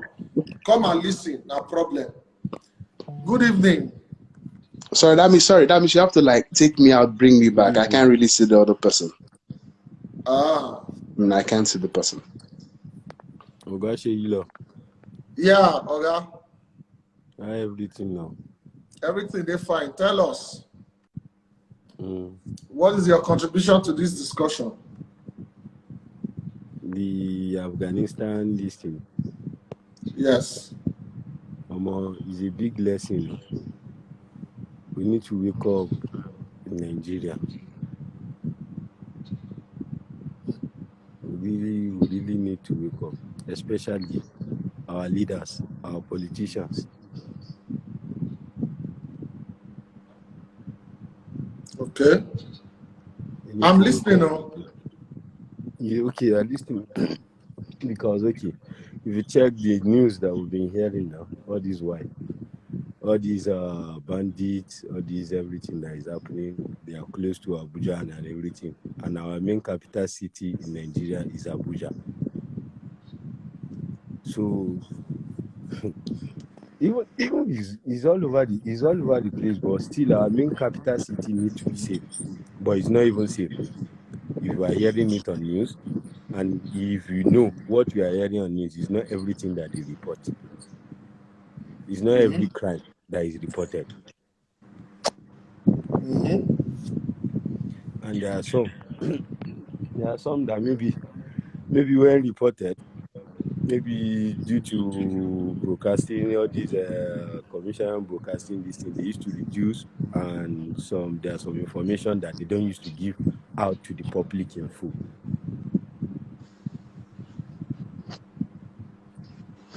So Timmy is Good evening, bros. all right. Yeah, good evening, Sengabi. Yeah, Ogasa. I greet you, boss. I greet you. I'm loyal. Yeah, so Yes, sir. let's hear your contribution to the discussion. Concerning this discussion, I'll first of all go with how Nigerian has turned to more of like political diversion. Whenever something is happening, they bring up something else to divert what has been happening. Okay, first of all, I'll start with the Boko Haram. The Boko Haram, one of the mistakes they made, those ones that they said, okay, the governor or the president, they went through rehabilitation and they brought them back and they joined the military. Is the first problem they are having. That's why you hear that in most bases in the northern area, you hear that Boko Haram, they got into the military base and they bombed the place. They got into their armory and they bombed down the place. How possible is that? How did they get such kind of information? Insider. That's one of the big problems. An insider. Thank you. At least before you pass through the gate of, there should be a thorough search. How did they get the information on how to dress, to kit up as a military or as a soldier? That's one of the problems. Another one I'm looking at also is during this EndSARS, you see there were peaceful protests, but some other people also, the government, some other people from the government, they had to use thugs in fighting for themselves. That's another point. Then another one is looking at this governor of Rivers State, Winke. Look at Winke. Winke, that man is working hard. Yeah. The IPOB or whatever, they try in entering the Rivers State, but they cannot. Most of the governors, they are saying they can't. They don't have power to be the military. They don't have power over the military. How did Winke assess the military? How is he using them? How is he using police? Winke said something. He said, I will never go to cry to the president for anything. That they should check very well. It is the other party which I won't want to mention. It is the other party that are crying to the president. They can't take full responsibility. Taking responsibility, like Oni of Ife said, which the president also said the same thing when I was watching him on, I think, Arise or something. He said one thing. He said all these things, they started from the grassroots. We should first of all look at the grassroots, which is the local government. Now, in most local governments, they don't even know what the chairman is, the responsibility of the chairman. Everybody wants to just have their cake and go. They should start from the grassroots, the local government. Then each governor should be responsible to their states. That's another thing, another contribution that I have to bring in also. Then, looking at the youth, we Nigerians, I was on my way to Jabi, and I brought out the squeeze 200 naira to give to the cabman. You know what the guy said? The guy said, "You are the one spoiling this country. See how you are devaluing our naira." I learned from that, and immediately I told the guy, "I'm sorry." So somebody was chewing something, and the person threw the granite peel outside, and I corrected the person too immediately. That is I think it starts from we the youth also. We should stop pointing at the president also. We the youth, we need to take up responsibility. And most times, just like where I was, something happened. The northern guys, they came out with cutlass in the market. They caught some people. The guy that was repairing my phone, they hit his neck with the cutlass, and they had to take him somewhere to stitch the place. Nothing was done. Nobody arrested those guys. The only thing that happened was that they took the case to the police station. They said, okay, those that were injured, they should come down to the police station, make their report, and they will know how to resolve the issue. Nothing was done. I don't know if you're following me, Sir Seyi. Yeah, Yes, bro. yes. Those are part of the thing we've been saying. Sorry, bro, Seyi, just 1 minute. Nothing was done. Bro, sorry, I just want to jump in. There's something you said, of which I did pick about the Naira note. Yeah. I just ended a 4-country tour. You understand? And out of these 4 countries I visited, believe you me, Seyi, I don't see any currency with this queues. There was no currency that was used out of these 4 different currencies that I used. So sometimes it begins with us. You Yes, understand? yes, you're It correct. begins with us. Sorry, brother. So just Yeah, continue.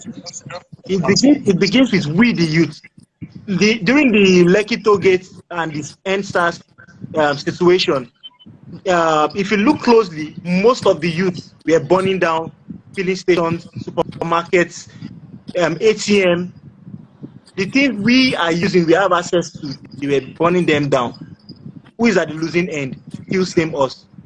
These big guys, they know what they are doing. Okay, you and I, I've never traveled out, but I have to use that. You and I, for instance, when we travel out to maybe UK, which I know that is one of the most strict country, you travel to behave yourself, even down to this, they behave themselves.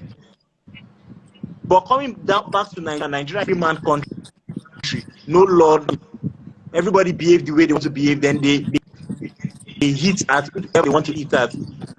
They should look into all this too. Most especially we, the youth, I'll repeat, we have a huge role to play in this country. If we take our responsibility for ourselves and we correct things ourselves, I think things will be better for us. And like I said, the security system begins with us. Okay, there was a time it was on air that I think what name again? Buhari's Oddly, that they say they robbed his house. You can imagine how did they break it? Because one of the most secure places in Nigeria as a whole is the Aso Rock.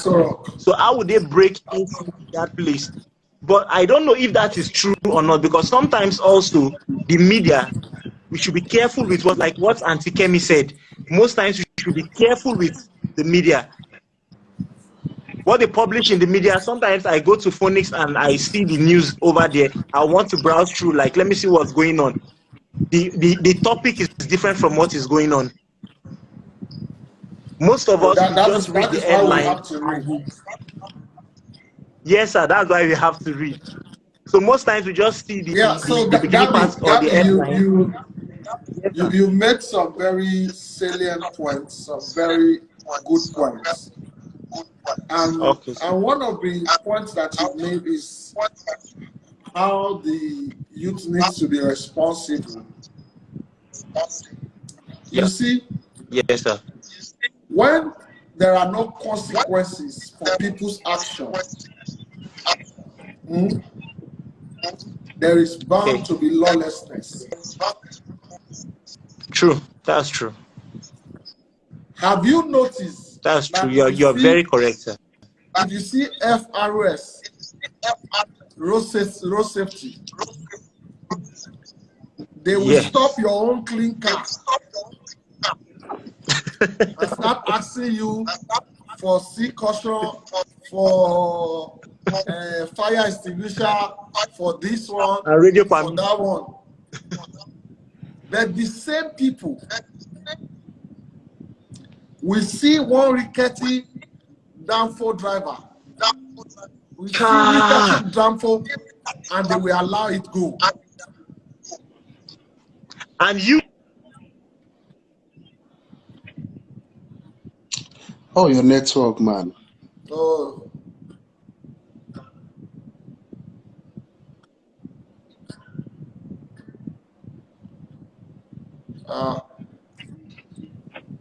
Now, as I was saying, now these same people, they will see Danfo, rickety Danfo, and they will let it go. These same people, They will see somebody causing menace on the road, and that is not their problem. But you, that you are obeying all the law, is the one they are targeting. As long as there are no consequences for people's action, they are bound to be lawlessness. True. The reason why people will obey abroad is because they know that if they try it, they will be punished for it. I tell Nigerians something. See, when our laws will start working and consequences, people will start paying for their actions. When people will start paying for their actions, a lot of people will go to prison in this country. A lot of people. Seyi? Yes. I've been listening to what you guys are saying, right? Well, one of the things that, you see, even you talking about the rules working, you have to understand that the security agencies of the country cannot find and, take care of every crime that goes on, right? Nigeria has become a place where there's no ethics and there's absolutely no value. And that does not have a lot to do with the few people in government, because guess what? Everybody that is in government is a representation of the people down there.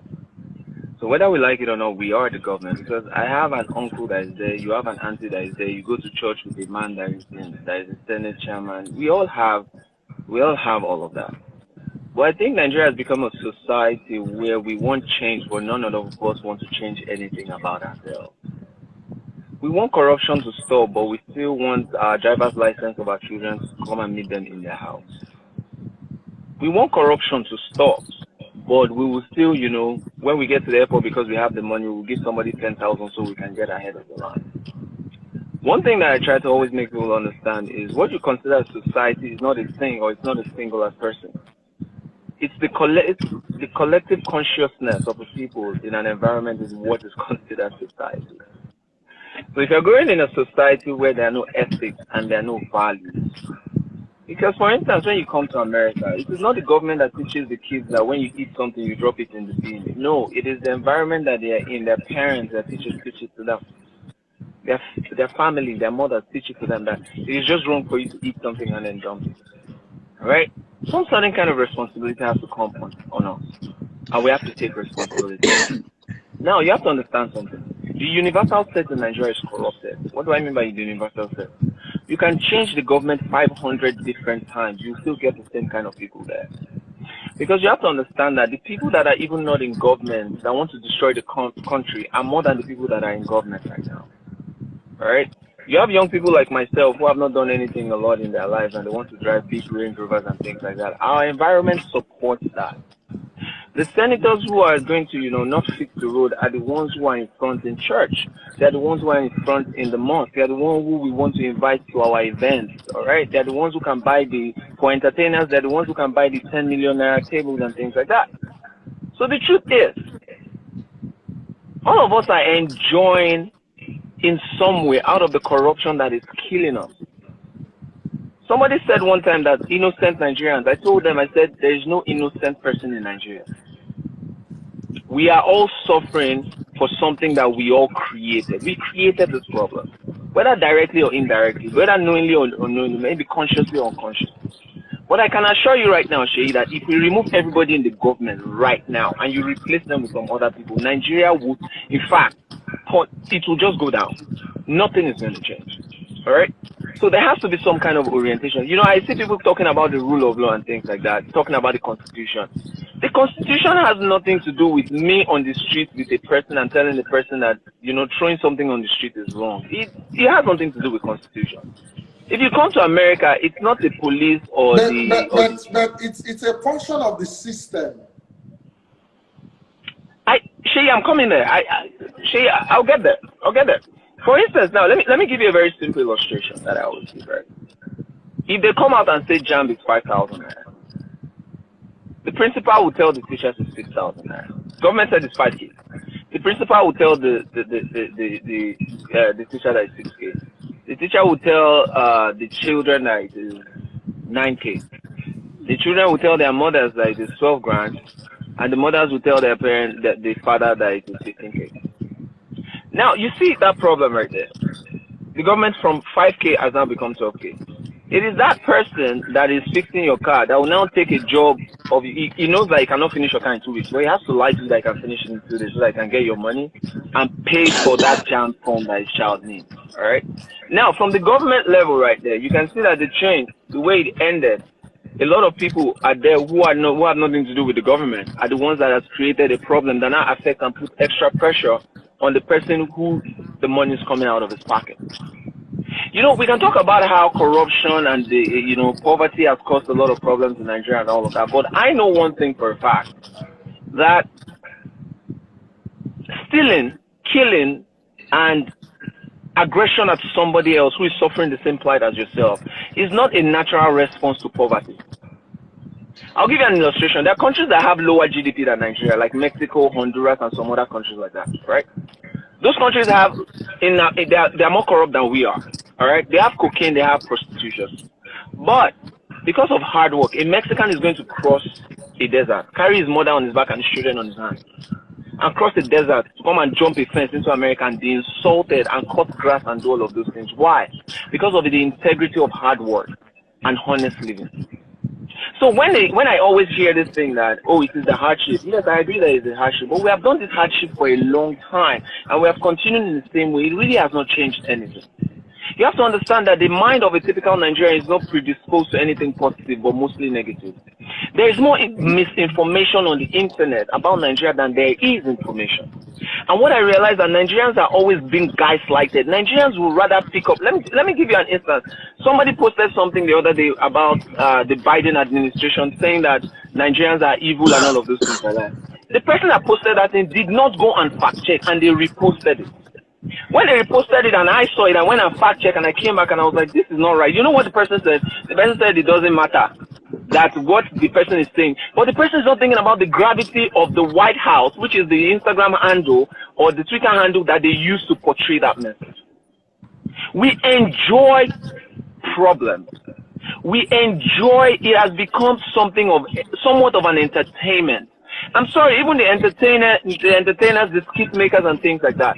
A lot of them, how many of them use their skits to talk about something positive? We are always, something that is a genuine concern, we turn it into a joke and that's the end of it. You have a society that does not think about changing the situation on ground. You have a group of people that, I have a relationship with you right now. You might be a Fulani man, right? I grew up in a house where we had a gate man who was Fulani. All right, I had a relationship with a market woman who was evil when I wanted to go and buy my stuff. All right, I didn't have any problems with them on that level. But somebody can tell me now that I cannot coexist with the same people that I gave the keys to my house to. It doesn't make any sense. So the same Fulani man that was your gate man, the same Hausa man that was your megad of your whole estate, the same Hausa man that you would go out and leave your children in his care. All of a sudden, somebody is telling you now that you cannot live in the same place with that person. Nigeria has so many precedents within Africa of countries that have gone down this route, but we just don't learn. We are not predisposed to opening our minds to anything that is new. We think that all our problems can be solved with memorizing Bible passages, or sleeping with a Bible under our pillow, or sleeping with a Quran, or fighting and all of those things. The real world, there's certain things that does not apply in the real world, no matter what your beliefs are. All right, so there has to be a difference where we are looking at things categorically in terms of being strategic in how we change our ways. The NSAS movement was a very good movement, but there was no plan. There was no plan. So we're a group of people who have the intelligence, we have the smartness and all of that, but we cannot articulate ourselves and we don't know how to organize. During that period, I let out a video, but I'm a small fish, so nobody probably saw it. I told them, when we are going for the NSAS movement, we're supposed to have drafted the reform that we wanted to see. We didn't need somebody to tell us the reform. If we're saying that we want a reform, we should go with a reform. And we should have short-term goals and long-term goals. So if I am leading the protest right now, short-term goals is by tomorrow, even the policemen that are going to be protecting the places where we'll be protesting should not have machine gun rifles, should not have a Kalashnikov. That's a short-term goal right there. And then the whole world is watching and they can see that these people had a short-term goal that can very easy if the government really wants to listen to them, and then that makes a statement. But we went there and we're doing concerts and we're laughing and we're joking about the whole thing, and all of a sudden when the gun started to blaze, we didn't have a game plan. We didn't have anything to fall back on because we did not have a plan. So we have to reorganize. Can I come very quickly? Yeah. You know, first, the NSAS. Let me speak from the NSAS point of view. Please, by all means. There was a 5 for 5 demand for the NSAS. It came after a week or 2 weeks after the protest. I saw it. I was following. No. It was always there, which was part of what was being demanded at the police reform. Okay. Seyi Law, who started the NSAS hashtag, actually was a part of that. The people that came up with that reform with the 5 for 5. But there was something that happened during the NSAS, and we mustn't forget that. And that thing that happened during the NSAS was the fact that the protest grew beyond NSAS. There was no planning. It was a spontaneous action, so it took a life of its own, and we could not control that anymore. I agree with you 100%. Yes, it grew beyond NSAS. And then again, when people say that we were holding concerts, that it becomes a joke, there is no way you can keep hundreds of people in the same place without something to motivate them to remain there. And as much as entertainers, some of us were going to the protest ground with water, with drinks and food on a daily basis. We also needed to speak out and motivate them with what we do to keep them there. That is one. And you know, there is this very wrong notion that when entertainers do shows in Nigeria, that politicians are the ones that buy the high-end tables. No. I've been doing shows since 2007. And I've not sold a table ticket to one single politician in my entire life. Seyi, let me rephrase that. Seyi, in a working economy, the equivalent of Seyi, even in America, one of the most affluent countries in the world, Baba, I don't know that there's any show where somebody pays 5 or 10 million in equivalent to dollars for any show. Now, you need to understand, if they say a table of, at least I know I have done a table of 10 for 2 million, which is 200,000 each. That makes sense. Which is 200,000 for a chair on that table. Yeah. And that 200,000 comes with drinks. Yeah. It comes with small chops or canopies. It comes with front row access, backstage passes and stuff like that. Yes. After party. That 200,000 If you divide it to dollar, it's less than $500. I know shows abroad where you pay $1,000. Where you pay $1,000 and they don't give you water, they don't give you anything. It's just you and your ticket in the front row. And in between the show, you still have to stand up and go and buy your drink. Nobody cares how you Seyi, get it. Seyi, you're describing two different economies. No, hold on. Completely. He's just giving because I'm going to explain something to you. Yeah. A lot of times when people see table for 10, 2 million naira, they are very quick to jump up and say entertainers are the ones encouraging these thieves, these ones. I'm not sure if Femi Otedola is a politician. I don't know if Tony Lumelu is a politician. I don't know if Dr. Kola Adeshino is a politician. Those are honest businessmen. I get what you mean, though. Now, if you look at, because sometimes when we don't really educate people, you know, some certain notions will keep flying that will start sounding like truth over the years. Yeah. And it's a lot of problem to deal with. And that is why sometimes when we as entertainers come to speak up against the things that are happening in the society, they are quick to label us as part of the people who are encouraging these people. And I keep wondering where that is coming from. Now, let me explain something. Yeah. Bko Hotel, for example, half of that Bko Hotel hall will go for 8 million naira. Discounted.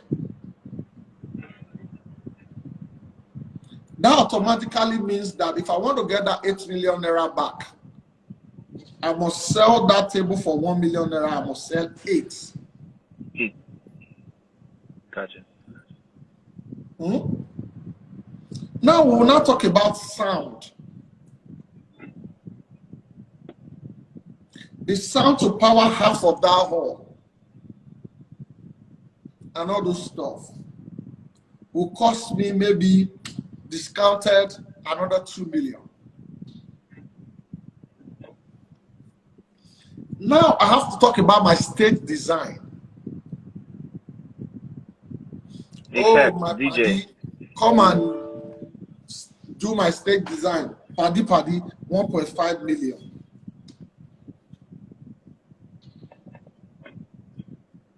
Then I'll talk about the band that will play. Oh, my people, I beg, money no demon, I be manage this 500K. Then I'll talk about the recording for the show.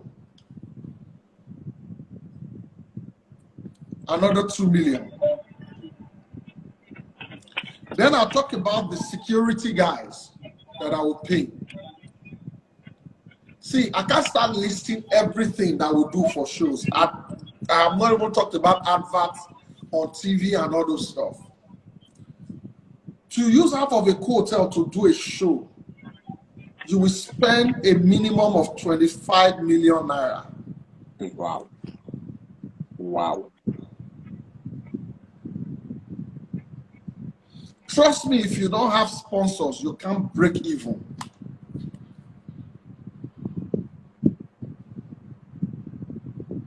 Until 2018 and 2019, I never made profit from doing shows at a hotel. There were years I lost 4.5 million naira. There were years I lost 3 million naira. Nobody knew about that. To use half of a hotel to do a show, the human resources, the human that gets direct and indirect employment when I do that show is 150 to 200 people.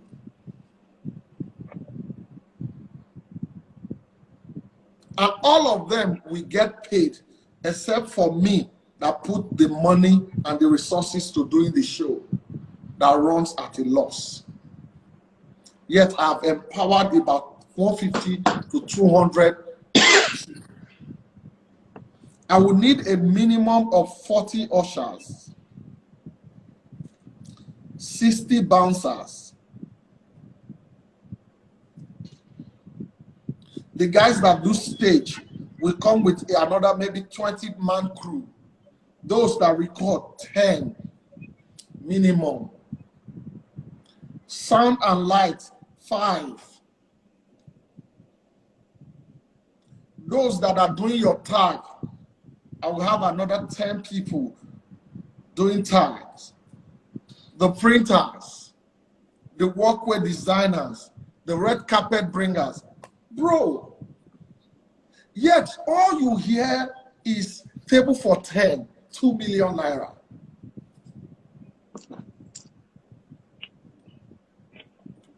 But when I go abroad to do shows, when I'm doing a show abroad,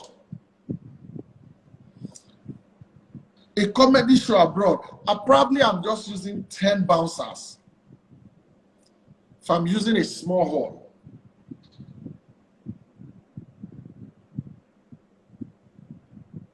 I don't have to bother so much because they buy their tickets online and then the tickets, the tags are numbered already. The chairs are numbered. There are shows that are built, you know, you collect your ticket, your seat number is already there. They have infrastructure to make things, they have infrastructure for those things. You just key into that infrastructure, yeah. And you just key into it. Yeah. And then the person just takes it and he knows where he's going to sit.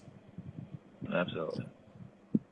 But in Nigeria, the arrangements are not like that. You think when we started doing shows, we didn't start with arranging tables? No. Comedians didn't start doing shows with arranging tables.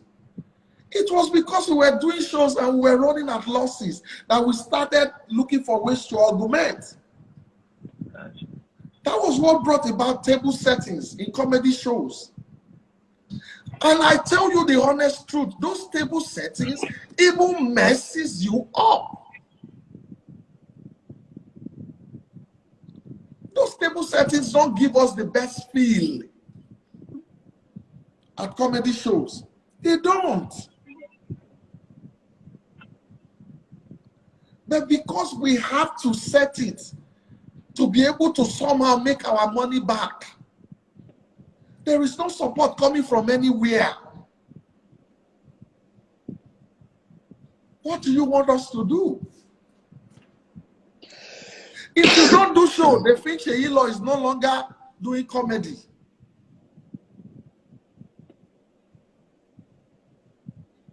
The reason why some people will see me, they will say, Seyi, we know they see you for shows.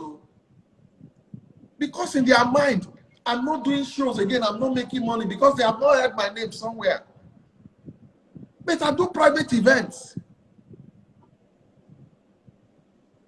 But people don't get to see that. It's that main show that they see. Actually, you see, what you're mentioning right now, I understand it, but those are also the price. That's part of the price of being a celebrity. Yeah, no, we are going to judge you. The reason why I'm saying it is this. You understand? The system contributes a lot to the majorities of the disaster that happen in this country. And the system controlled by human beings. Yes.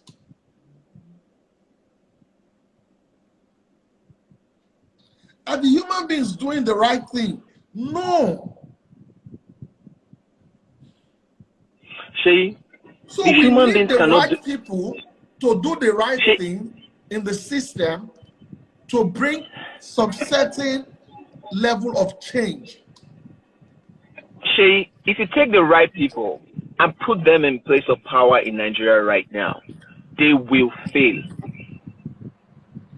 Because the people of Nigeria cannot identify what right and wrong is. They don't even know who the right people are. Give me a second. And then I'm on a show. All right, good night. Yeah, love you.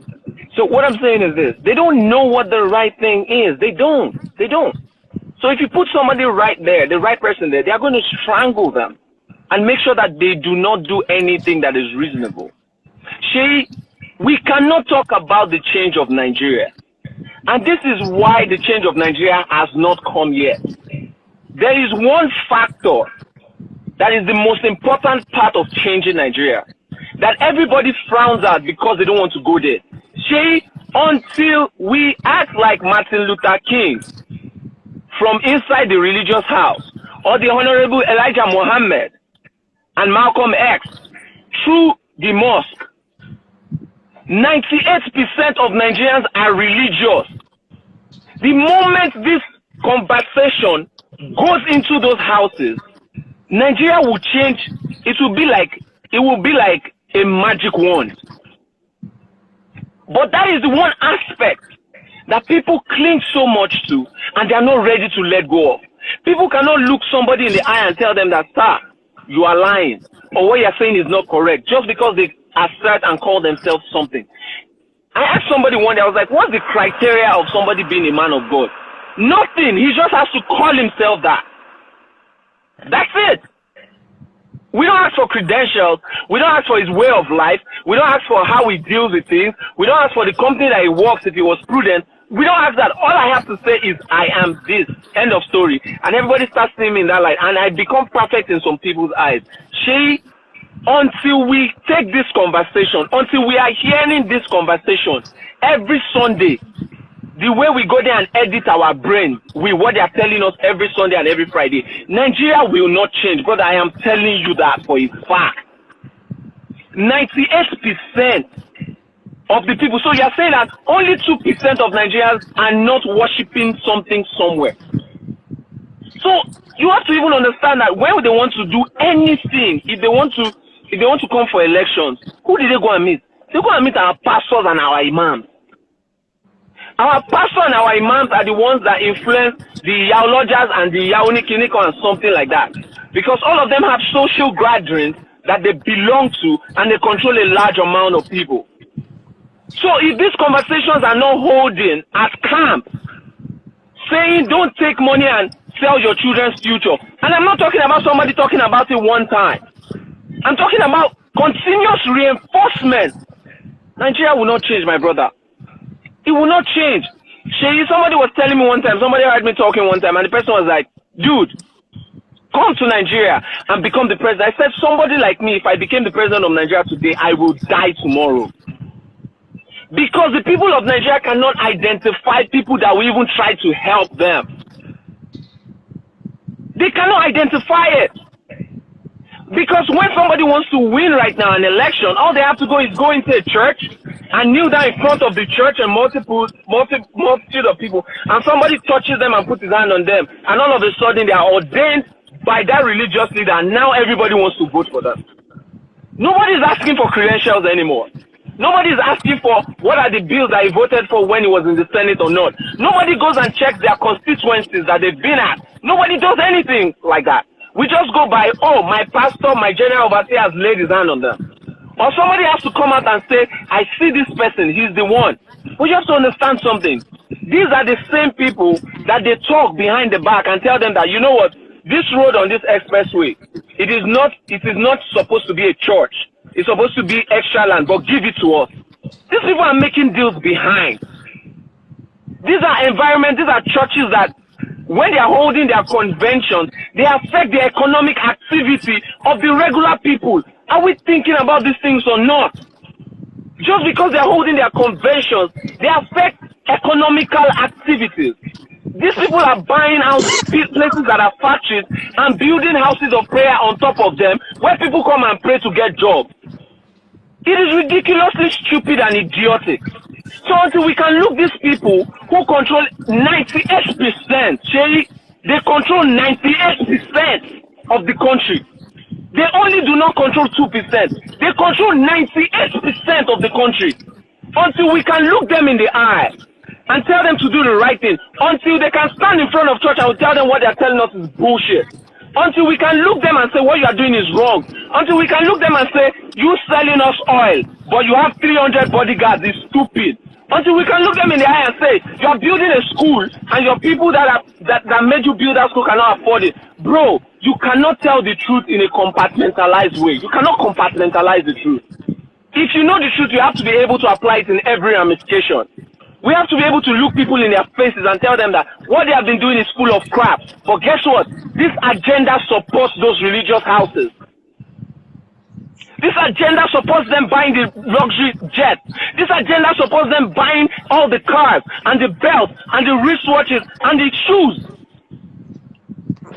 So they don't have anybody's interest in mind. Seyi, 98%. I want you guys to think about that for a second.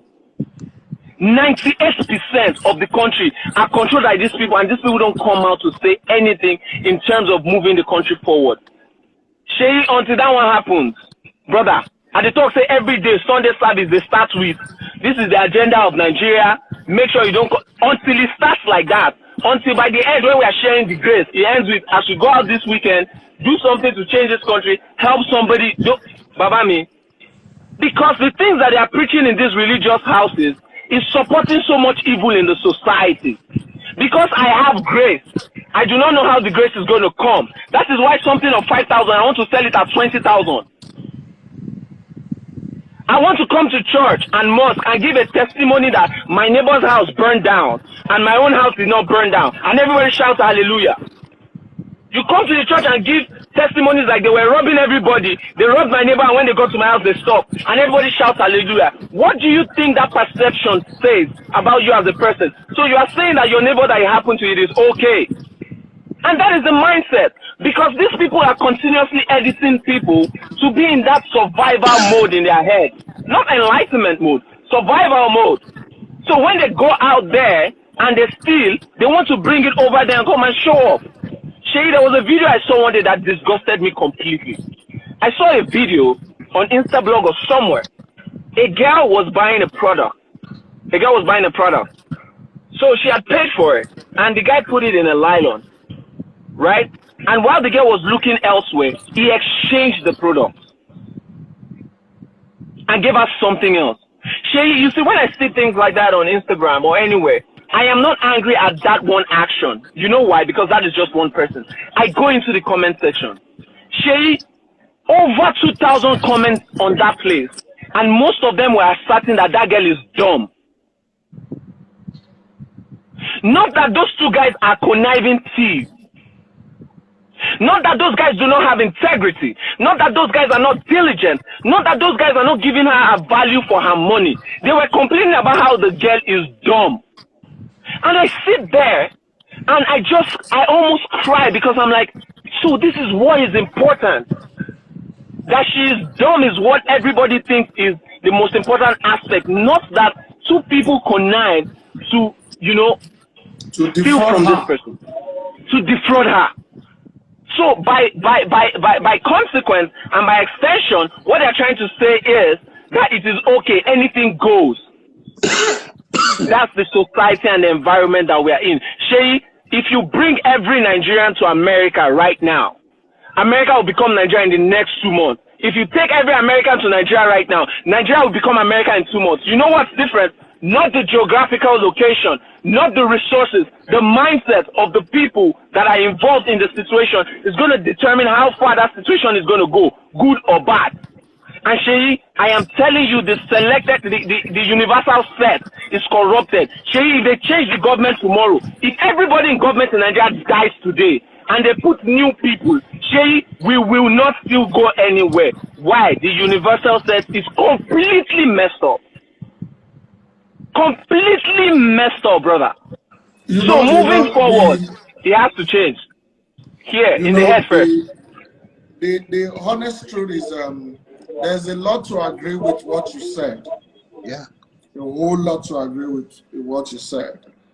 There are times that I put up posts on Instagram, and I simply just want to, listen to people. And I see somebody come there and put some stupid comments, and I reply the person, hoping in my mind that this is a learning opportunity. This is an opportunity to teach. Maybe the person had only not, comprehended what I wrote, or maybe the person just somehow missed the point, or maybe the person is not knowledgeable enough. And I just assume that this is a teaching moment, is a moment to learn. And then you comment, and the next thing you see Nigeria say, why you they reply this one? Why you two talk? You two do this one? And I'm wondering, how long do we continue to leave people in their ignorance in this nation, and we expect to be able to move forward together? Because, like they say, can two work together unless they agree? Nope. How long do we keep leaving people to their ignorance so that they don't say that you are bringing yourself down? Seyi, ignorance is false. Learn to come down to the level of these people to teach them the right thing to do. When you said something earlier, you said some of us, some people go to the airport, and then because you have money you've given to security, you bypass security, See, I have seen the worst of Nigerians. I'll tell you something that happened one time. I was traveling and I was on the queue. And then this soldier came with a white guy and they wanted to bypass security, bypass the queue. And the security guy there was already trying to get them to. And my brother, I said no. I said, this same man will not try this in his country. Does he even have security? I said, this Oyibo will not try this in his country. And I was insisting that he joins the queue. Now, as the argument was going, the security guy turned and told me that even you that you are standing here, is it a business class ticket that you have? And luckily for him, I have my business class ticket, and I showed him. I told him, I said, do you think to bypass this queue is what I can do? But I decided, and then the argument continued, and the guy said, if I don't take my time, it will delay me, I will miss my flight. And I told him, if you delay me and I miss my flight, you will not wear this uniform tomorrow. I will make sure you don't wear this uniform tomorrow. And while that argument was going on, the people on the queue behind me, oh guy, don't do you now. You be public figure now. Waiting now. Leave him now. May you don't come out to make all of us go. Oh, hell no, bro. Bruh, man. I don't know, man. They fall your hand or your own. Sure, now what they tell you that the people where they fight for. Now, look at it. Another day, I was in Abuja. I got a business class ticket, only for us to get to the foot of the aircraft and be told that it's an all-economy flight.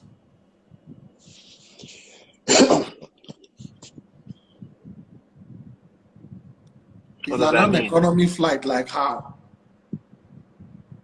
So why didn't you people tell me when I was checking in so that I can request for a refund. And then this argument started. The same Nigerians. This Seyi, you too like fights. And you know when they begin to label you, say this guy, you too like fight, you too like fight. Sometimes I don't want to talk anymore. But some other times I just can't take it. Just recently, last Saturday, not this past Saturday, the Saturday before the last, I was supposed to, last 2 Sundays, yeah. I was to leave Akure to Abuja on a flight that was supposed to be for 8:40 a.m. I got to the airport only to be told that that flight has been shifted to 12:40 p.m. 40. 4 hours. And they said they send messages to people. I said I didn't receive a message. Now, I had to wait till 12:40 p.m. for the flight. Only for me to stay while we were waiting. There was no announcement. Nothing was happening. And for it to be 1:30 p.m.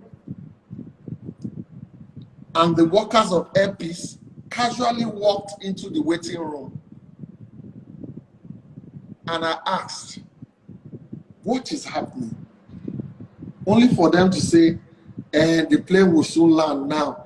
It rained in Lagos, so the flight was delayed. And I said, common courtesy didn't tell you people to announce that there is a delay, and you made us wait for another 1 hour without any form of announcement.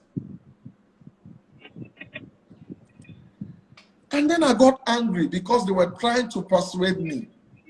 Because they always want to come, because you see me. Oh, he's the comedian. Baba, you want to near me and whisper in my ear, Baba, no verse, you don't do. And I got pissed. You people are stupid. Don't whisper it in my ear. Don't do that. They probably even give you an audience because you're a celebrity even. They probably just give you an audience because you're a celebrity. They don't care about anybody else who wasn't. Do you understand? Don't do that. You want to whisper? No. Do you know what 1 hour means to me? For you to make me sit at the airport idle without doing anything? And then you're trying to now talk to, hello? If I was the one that came 1 hour late for this flight, would you wait to pick me? Wouldn't you ask me to pay a no-show fee to be able to use that ticket again? I said until the day you guys will do this rubbish and we will ground the plane. If everybody here decide not to go on board this plane, do you know how much you people will lose? See, Nigerians are too complacent for that. They won't do it. And the next thing, somebody tell me, Oga, it don't do. Oh. So annoying. So annoying. So annoying. You know the most annoying thing is that on that same flight, there was a senator of the Federal Republic, and he didn't utter any statement.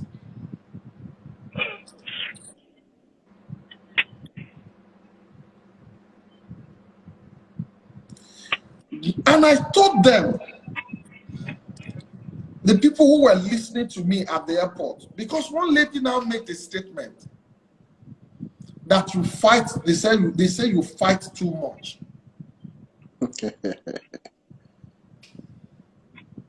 And I made a statement to them. I said, these are part of the reasons why we keep referring to Nigeria, to the good things about Nigeria in the past. That is why you see an average Nigerian, when we want to talk about Nigeria, we say, those days, Nigeria be good, oh, I remember when they do this, Nigeria be good before. I said, you know that leave them, that we have done is what has gotten us here. And now we are learning to speak up. Some of you are still here saying, leave them.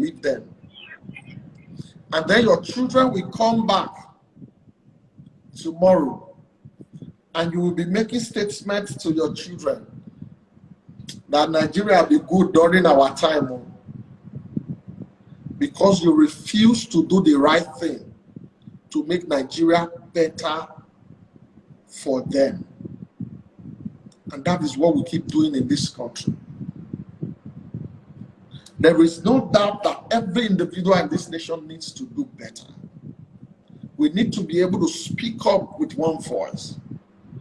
When any business, any organization is misbehaving, we must be able to call them out. Sometimes I'm driving and I see police trying to harass people, and I pack to voice out and speak against it. And you know what will happen?